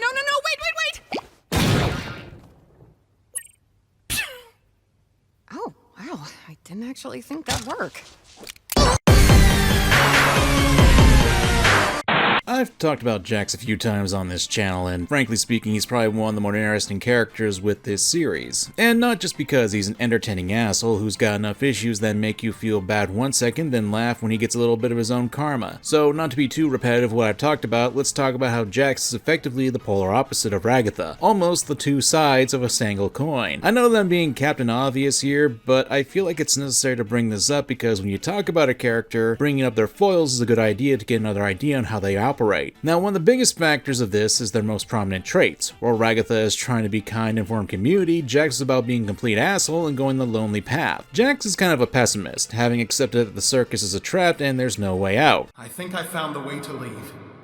Shh, we're trying to get this video out before the new episode releases. And as such, Jax does whatever he can to be chaotic, being self-centered, doing the things for himself and no one else. Typically, he doesn't really care what others think of him. I mean, who cares if he's despised? They're all going to be trapped here and maybe one point or another become abstracted. As long as he gets to see and do funny things to the others, he's going to be okay. Or so he says. I've talked about how this seems to be a defensive mechanism for himself, having lost his friend Ribbit to abstraction sometime before the series began for the audience, and the pain of losing his friend had an obvious effect on the character. It's why when we get this line from Ragatha, "Do you have any actual friends?" Not anymore. Oh, wait, no. I'm sorry. I wasn't talking about that. That wasn't meant to be, You can see that it's a touchy subject for the chaotic rabbit. His callous behavior is more or less him trying to make sure that no one gets close to him again so he doesn't cling onto them and get hurt. So he does the exact opposite of Ragatha, pushing the others away. And it's a mindset that can be destructive too. Because of that, it's a fear that Ragatha has when it comes to Pomni. Jax is coping with his feelings in a destructive way. And from how the characters talk, it sounds like Jax always wasn't like this. And because of Ragatha's mindset, she feels like she failed Jax and doesn't want Pomni to fail in the same way. I think I might have failed Pomni.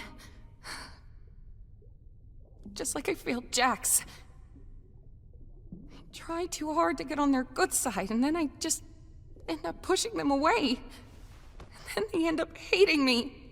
Well, I don't think anyone in here hates you. Jax does! This is what Jax says about Ragatha. Everyone? I don't know. I think she tries way too hard. Like, we're stuck in... Why are you always pretending everything's always fine? Like, if you tell someone they're loved and appreciated every day, it just kind of loses all meaning. It just feels like she's trying to take advantage of you, you know? I don't know. Also, she's dumb and she looks weird. Now, part of the reason I bring this up in regards to Ragatha is that in the last episode, we did get some pretty blatant dumps about their personal fears, with Pomni gravitating to Jax. I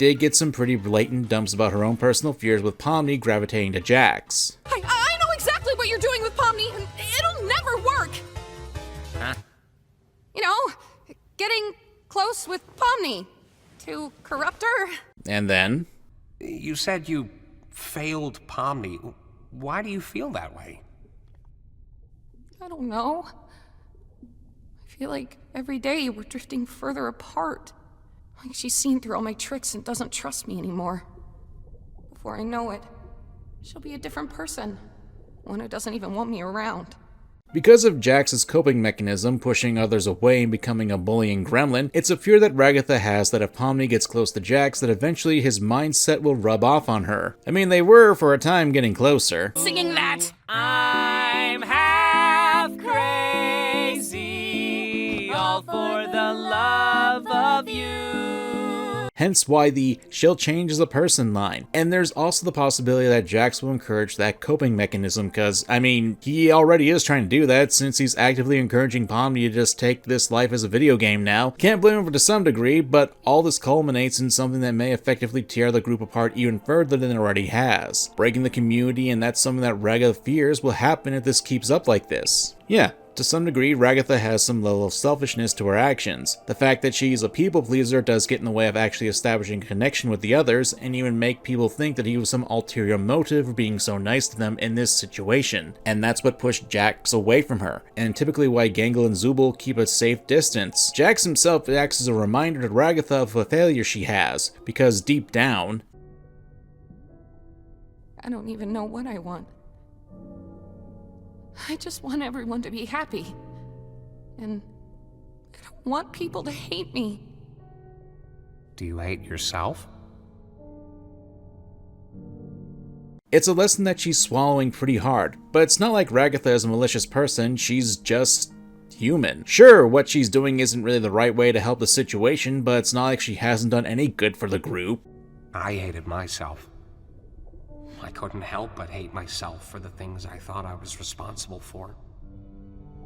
I thought I'd lost everything. But then you showed up, and my outlook just changed. There are always ways to show you care without ruining yourself over it. You need to look out for yourself in all this, too. And that's why Kinger's the GOAT. But I think the thing to remember is that the mark of a good character is that they're human, that they have flaws, and they have the capacity to understand those flaws and grow from them. Plus, it's not like the situation can't be salvaged. Life is a path of continuous mysteries, some good, some bad, with some people coming and going on your path. So long as the connection isn't fully severed, there's always a chance to rekindle a bond with another person. All you need to do is to look inwards, and see what you've done wrong, and it doesn't hurt to have someone have your back to help you out to get you on your right path. And I feel like Ragatha as a character is at that crossroads, especially since there's hints of her and Pomni being able to at least talk things out. To me, Ragatha is a warning sign of people-pleasing, and I'm not gonna lie, I've had my own little journey with this issue as well. To not rock the boat, to not speak up when things bother you, and allowing the issues to fester is something I've had to deal with in my own personal life, and because of that, I can see myself a little bit in Ragatha. Granted, I won't get too far into my own personal life, and obviously there are gonna be people out there who will think differently about this, especially considering this as a subjective character analysis on a piece of fiction, but I like to think that Ragatha isn't necessarily a negative character. Unless that latest episode basically just makes this entire video of mood, then maybe I'll abstract myself in the process. But until then, let me know what you guys think. Do you see where I'm coming from with Ragatha? Do you think she's actually trying to do good and is only going about it in a bad way? Honestly, let me know in the comments down below. This is a discussion video, and I'd love to see what other people give their thoughts and opinions on the character, and of course how the Amazing Digital Circus is handling this type of issue. Also, if you're on mobile, please consider using the hype feature to help boost the video into the algorithm. It really helps the channel out, and I would appreciate it. Then again, you took the time to watch my video, and thank you. We're nearing the end of 2025, my friends, and I'm glad you chose to spend your precious time with me watching my content. But don't forget to spend time with those you care about. Trust me, it's worth it. I'm Munga Common, and thanks for watching. Later. There are 387.44 million miles of printed circuits in wafer-thin layers that fill my complex. Look at this cool bee I drew! So, hopefully I'm able to get this video out before the next episode of The Amazing Digital Circus comes out, but if not, screw me, I guess. But I find it amazing that I was able to predict a few things in the last couple videos I've made about this series. The first being Pomni becoming Revolver Ocelot to an extent. And the second was making a video where I made allusions to Caine and the Truman Show, and funny thing about that, look, at this point I'm more or less wondering if I've summoned my walls listening to what I'm saying about this show, you know? He's in the walls. He's in the goddamn wall! So I figured we'd take a little time and make a more dedicated video about Caine, the AI, and the inspiration of the Amazing Digital Circus. I have no mouth and I must scream.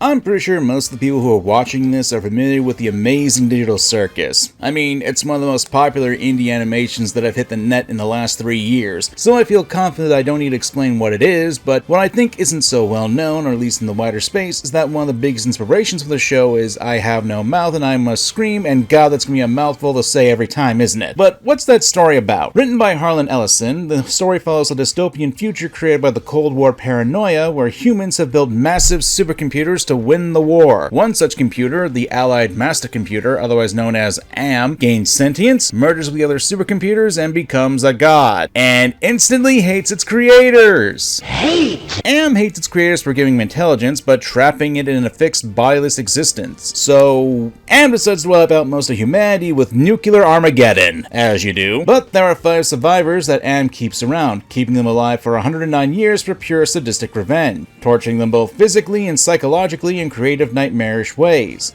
Not to get too much into the plot of the story at this point, but it's a brutal existential horror story about AI rage, human cruelty, and has been a super influential story in the sci-fi sector. And hey, even there's a game version that expands a bit more on it, especially since Harlan Ellison had a hand in the game and even voices AM. Now, why'd he make the game? Well, stupid, because somebody asked me to do it, you know. Basically, it seemed like a good idea at the time. You know, that and your mama. I love that interview. But my point is, this short story is a classic romp. And with what I said, I'm sure a lot of people can see the parallels and inspirations between the Amazing Digital Circus and this. Super powerful AI that has a group of people trapped around it, and the AI basically messes with the humans in its control. Obviously, there are objective differences between the two stories, especially with the Amazing Digital Circus still going at the time of me making this video, and Caine not being, well... New name can be anything! Hereby acknowledging that your host name and/or names may not breach the Digital Circus user license agreement, stating that your name may not include objectionable content. Objectionable content includes but is not limited to sexually explicit materials, obscene, defamatory, libelous, slanderous, violent, and/or unlawful content or profanity. Blatantly evil.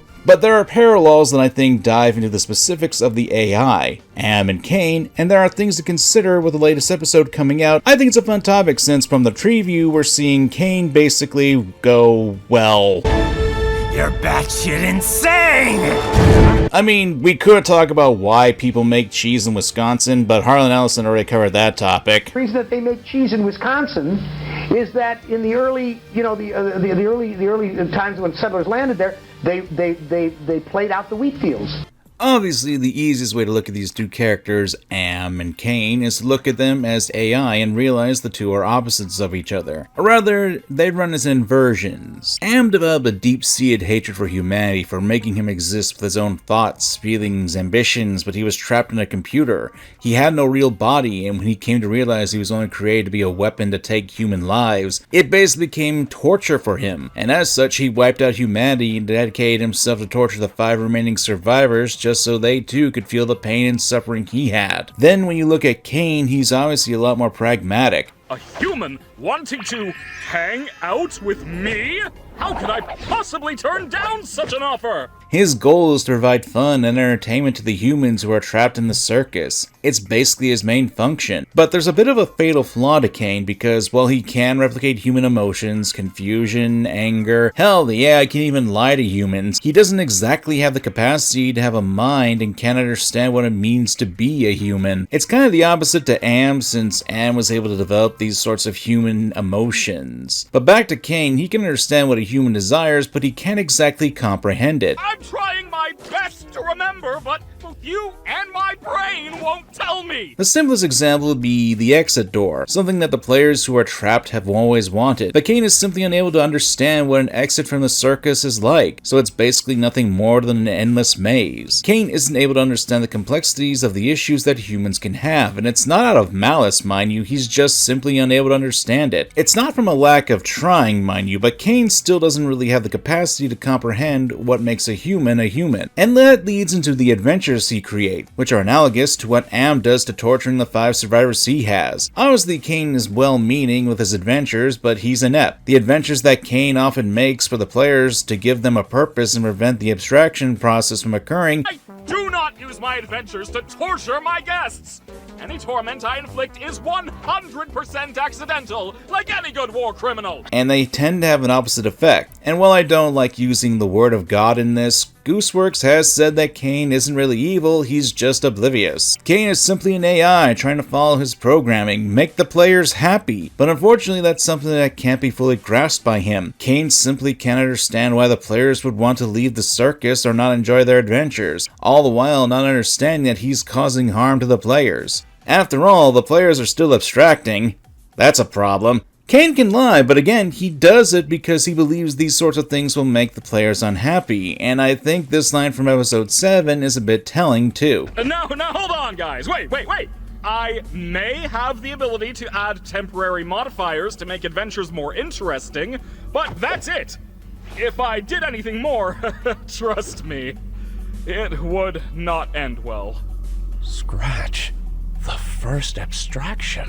Hey! I didn't say anything like that! Because he can affect the characters' minds.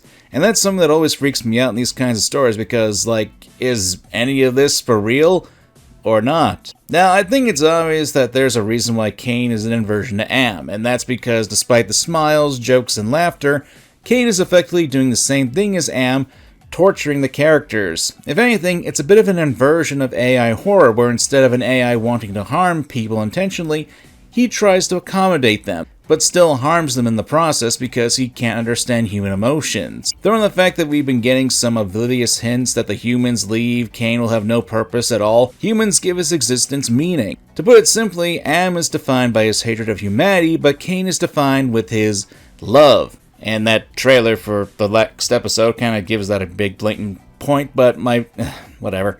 Now, if we want to push this inversion a bit further, we could open up a few interesting theories. I'm not a theory channel, hell, ask some people and they say I hate theories, but just for you guys, welcome to Shame Theory!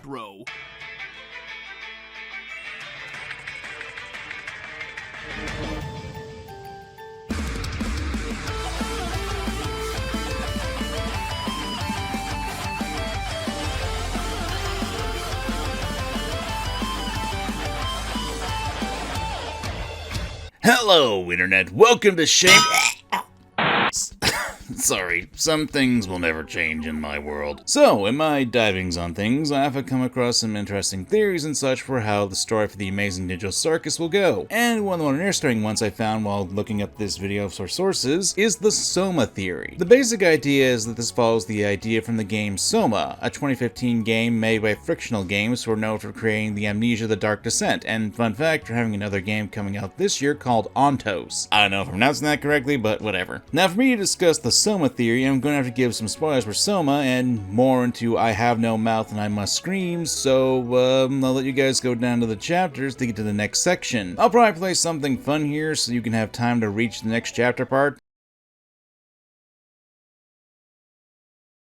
Well, that was certainly random, and with that, I'm assuming you've already left to avoid spoilers, you don't care about spoilers about an 11-year-old game, or you just broke your finger trying to skip, which too bad for you, I guess. Try again! In Soma, one of the key elements of the story is our main character Simon isn't actually the original Simon. The one we play is a brain scan 98 years after the death of the original Simon. There are a lot of characters in the game who are brain scans whose original human bodies are long gone, with the hope of their brain scans getting onto a satellite that would be launched into space since the Earth is, well, royally screwed. There are a lot of questions on what you believe counts as human in the game, and we could go into the parallels with Soma and I Have No Mouth since most of humanity in Soma is wiped out, and there is a rogue AI as well. Though wow, it isn't as malicious as Am, but Can I help? It won't let me die. Nothing is allowed to die. Let's just say the WoW is also a bit like Caine and is following its programming to a T. Now, what does this have to do with the Amazing Digital Circus? Well, the Soma theory is that our characters in the Amazing Digital Circus aren't actually people. They're brain scans of the original people, and as such, they're fully digital and have no physical bodies to actually return to. And if this is actually true, and that's what the story is going for in the Amazing Digital Circus, that would fit really well with I Have No Mouth and I Must Scream. Why? Well, you wanna know why the story is called I Have No Mouth and I Must Scream? It's because it describes what happens to the protagonist, Ted, in the story. It can also refer to Am himself. Ted, however, gets altered by Am to be a monstrous being with no mouth, and it's something that we can see within the game. And if this were to be applicable to the Amazing Digital Circus, that would effectively make the characters the ones who have no mouths. Well, that would be the human characters. The characters don't need to eat or sleep, and if they were just wearing headsets, how would their bodies survive this? I suppose you could have them doing the same thing that Sword Art Online did. God, that franchise is still alive to this day, isn't it? Holy crap, it is. Sorry, that was just a bit of a shock for me. Anyway, let's assume that this theory is correct. Well, that would make this whole thing an existential horror of being stuck in a virtual world, much like how Am was stuck as an AI. I'd also like to point out in Soma, the mind scams are convinced that they are the original people that are effectively transferred over to a new body or digital world, but they're just copies. So when we get a scene like this in the Amazing Digital Circus, How do I take this headset off? Pomni doesn't seem to realize that she's pulling on her eyelid and then her eyeball. Hell, there's even a point in the first episode where there's a scene that actually reminds me of Soma where Simon comes to realize that this is his new body by looking into a mirror.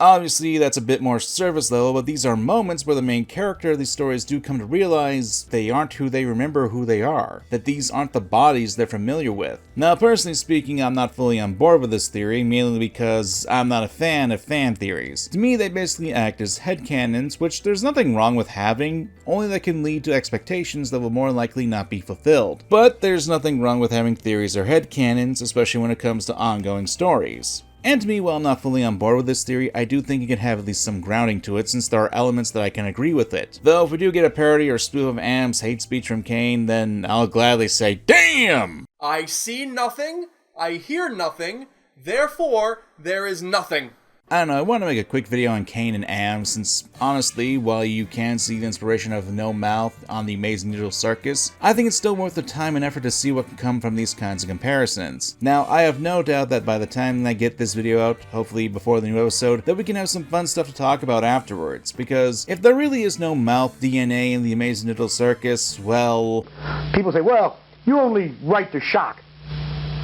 Duh. At this point, we're going to get a very shocking revelation, though not a personal one, but more about the actual circumstances of the characters in the next episode. Maybe they will just be copies of humans, maybe they will be digitally trapped consciousnesses, maybe I'm just throwing darts on the broadside of a barn, who knows? In any case, I'm Uncle Common, and I'm off to go watch Steel Ball run, so later guys, have some pizza mozzarella. Pizza mozzarella, pizza mozzarella. Lella, lella, lella, lella. I remember my first wild take. I know what you're thinking. You're looking at that title down there and wondering, has Common gone to the dark side with this series? No, not exactly. For the most part, when I've talked about the amazing Digital Circus, I've been a huge fan of it. I think it's probably one of the best online indie animation series to date, and I'm certainly not going to say that because I have one or two big issues with the story that I think it's bad. People often forget that when we critique a piece of media, that doesn't mean we dislike it. I know it's easy to think that, especially when there's a good number of videos where I'm negative on things, but I like to think I've at least garnered some goodwill with the amazing Digital Circus since I've sung the praises of this show and expressed that I love the characters and story. And with the last episode only a few months away, and since I don't want to make my last video on the amazing Digital Circus to be a negative one, well, I hope it won't be a negative one. Besides... Oh, Zooble, you mismatched cash piano, I'll tear you to pieces! Constructive criticism would be greatly appreciated. With all that said, though, I think we should take a little time and talk about the biggest flaw that the amazing Digital Circus has. I'm Manga Kamen, and spoilers for the show. I don't know why I'm saying that. The show is free. Go watch it on YouTube now! I believe one of the prevailing themes of the entire show is the importance of communication. Let's face it, most of us nowadays are probably glued to our screens and monitors, connecting with people over social media and apps, and one of the more prevalent elements in the show in the amazing Digital Circus is the importance of communication. You only need to look at Caine, the computer AI who struggles to really understand humans and their emotions to get an idea of that. Especially when it's clear he does listen to the humans who are stuck in the circus, he doesn't really listen. And yeah, there's a difference between listening and hearing. It's why in the last episode, Pomni says this line. You just don't listen!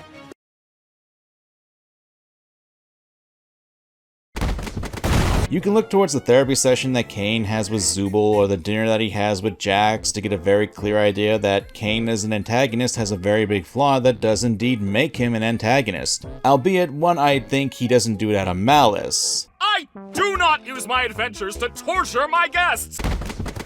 Caine is an artificial intelligence, a character who really has one purpose, to create adventures that players can enjoy. It's a tragic character trait that ultimately leads down to his own demise. And funnily enough, it's not that he doesn't really absorb the information that he's given by the rest of the cast. Look at the torture scene in episode 8. It wasn't generic torture that Caine slapped onto the cast. No. They were specifically tailored to them to hit them in their own personal weak spots. He does understand the human mind a little bit. Heck, the Able adventure also showcased Caine is capable of understanding what the circus members wanted, baiting them into a possibility of leaving the circus, all the while pulling the strings on them like they were puppets. The problem is this. They look happy. They do. Wait a minute! That's a bad thing! I think they're enjoying the suggestion box adventures more than the me adventures! What should I do? Caine's ego. It prevented him from accepting the communication from the circus members, realizing that the more laid-back or mundane adventures were more accepted by the players. Adventures he made being disliked or despised at the same time. Communication is about give and take, sharing thoughts and actively listening to build understanding and trust. A two-way street, as it were. But Caine is like an over-egotistical dungeon master in D&D, someone who will railroad the entire party because he has a vision and will effectively do anything to keep the party on the railroad, even at the cost of making a memorable experience. Just because Caine says this, constructive criticism would be greatly appreciated.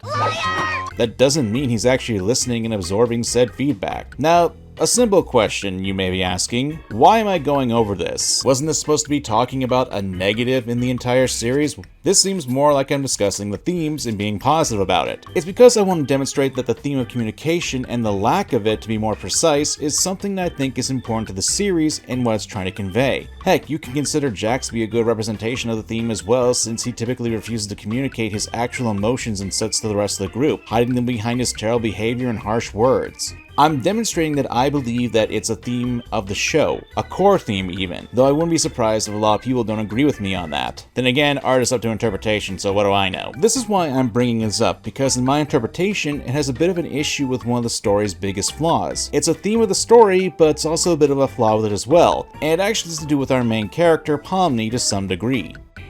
Let's get right into this, no tap dancing around. Why did it take Pomni 5 episodes to tell the group about Kinger's ability to regain his sanity in the darkness? It's a legitimate question that we most likely will not get an answer to in the story, but considering that Kinger is practically the longest surviving member of the circus, as well as his connection to the development of Caine as an AI, it's a little puzzling why the little jester didn't want to bring this up. Nice job, dickface!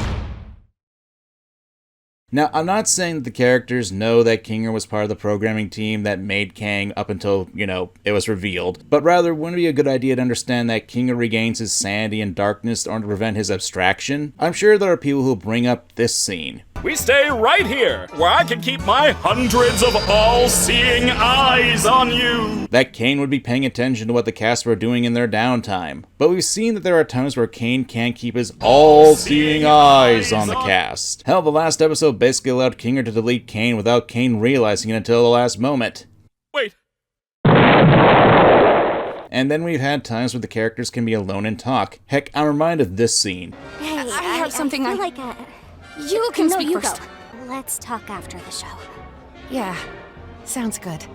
Side note, did we ever get a follow-up on what they were talking about earlier? Because I don't recall that ever happening. Must have been done off-screen, oh well. Back to Kinger, didn't he think that Wally had his moments of clarity that maybe he should probably explain some things about the circus or Caine? Maybe I'm expecting a bit too much because we're not really privy to how this whole thing works with Kinger's sanity, especially since even when recalling things concerning the circus and Caine, he can't recall them completely. But it's just something kind of makes me raise an eyebrow, especially when you consider again, why didn't Pomni bring this up to the rest of the group until the last episode? I bring this up because for a show that I believe has a major theme rooted in communication, it kinda has a bit of an issue with its characters communicating with each other. Hell, I'd even wagered that the fact that most of the cast learning about each other in the bar scene was a bit of an issue as well. What do I mean by that? Well, let's consider the timeline of the Amazing Digital Circus. Now, according to this scene right here, the series takes place in 2017. My biggest failing as a director, completely goes on me. Like, my biggest failing in that episode is that a lot of the guns that they use were not invented yet. In the actual timeline of the show. And I literally didn't think about that until the week before it comes out. I was like, wait a second. If that's your biggest failing, that show takes place in 2017. The fucking Ruger 5.7 wasn't even invented until 2019. And I'm like, oh god. Someone's gonna bring that up, but yeah. Has anyone brought it up? Oh yeah.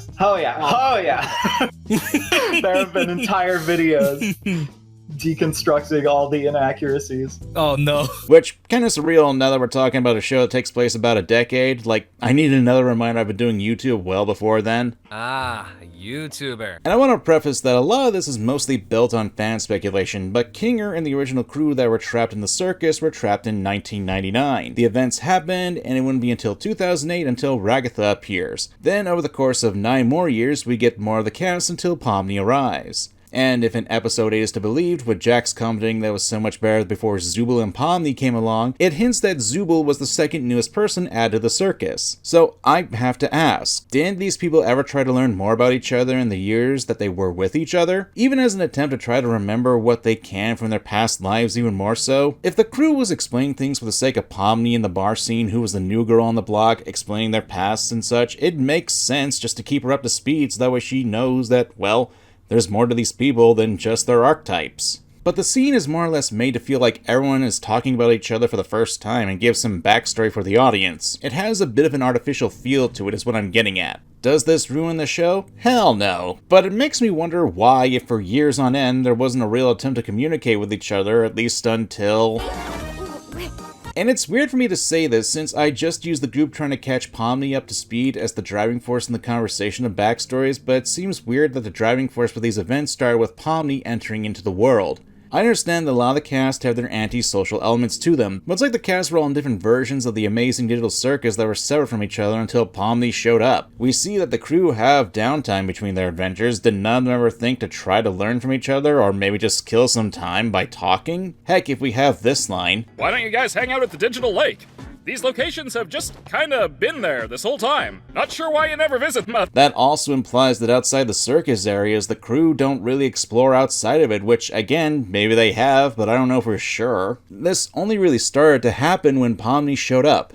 There was a bit of a writing rule, and that needs to be a world before your main character showed up. And while I think that somewhat applies here, it's only to a degree. Because we do have things that happened before Pomni showed up, but at the same time, it feels like the plot only really started to move when she showed up. My issue is that there doesn't seem to be any real push to make things better until Pomni arrives. The characters didn't really attempt to make things better in all that time, and it's weird to me that in the time since Ragatha showed up, no one made the connection that Kinger became more sane when he's in the dark. Hell, when Pomni puts the bucket on Kinger's head, she doesn't take the time to actually explain why she's doing it to the rest of the cast. It doesn't help that there are things that are done off-screen, such as there being adventures happening apparently. And you could argue that the fast pace of the adventures can cause that to be a reason why the characters can't talk to each other. Except that's not even true either. If you want to cut out the first adventure with Pomni's introduction, the next one had the crew effectively stuck in a tanker while Pomni was stuck outside the game.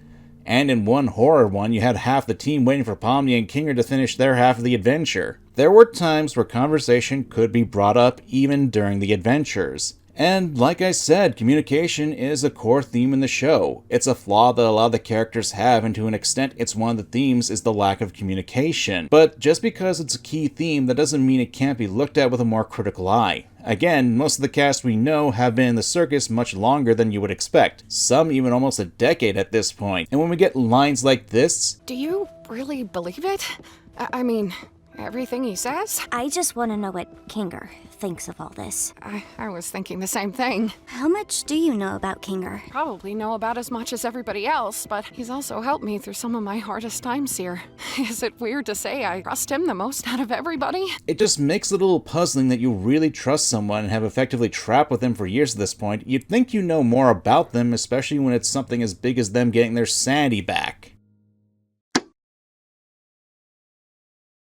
I want to make it clear that even though I'm listing this as the amazing Digital Circus's biggest flaw, I don't think it actively takes away from the overall experience of the show. There are flaws in the writing. I can't say it's a terrible series though, not by a long shot. It's a character-focused story with the communication aspect being a prime theme to the narrative. So if there's going to be some questions that came cropping up because of that theme, it's going to stick out to me. And I know there are people who are going to be talking about the characters' personalities and how that's an explanation for why there really isn't a push for wanting to connect with the others to investigate, but to me, I don't really believe that, at least to an extent. With all the time that was spent in the amazing Digital Circus, especially for the other characters being in there for years at this point, it stretches my belief. Even if you had the most introverted people clumped together, in a situation like this, one would expect him to at the very least figure out what was going on or try to connect with people. Though one can really point out there were cliques being made, as in the case of Jax's friends, Ribbit and Kaufmo, and as such would remain in those cliques. But that wouldn't make a lot of sense with the rest of the crew. I suppose one could say that Pomni, being the main character of the story, acts as a catalyst for the events of said narrative. And sure,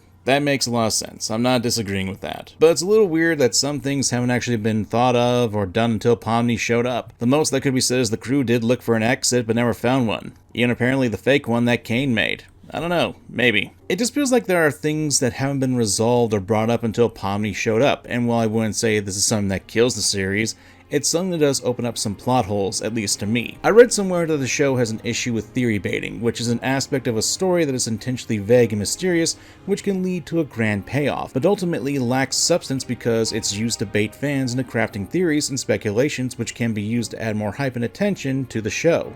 And let's face it, there are a few points where that does happen, as in the conversations that I brought up that were alluded to, but never actually followed up on, and it ties into my issue of communication. The lack of communication being used to hide scenes, information, and such from the audience to prompt them to theorize. Again though, I'm not saying that this is entirely bad, nor do I think it ruins the show. Hell, at some point it's always fun to leave things in the shadows for your audience to piece together and have them figure it out. It shows the level of respect that a creator has towards their audience's intelligence.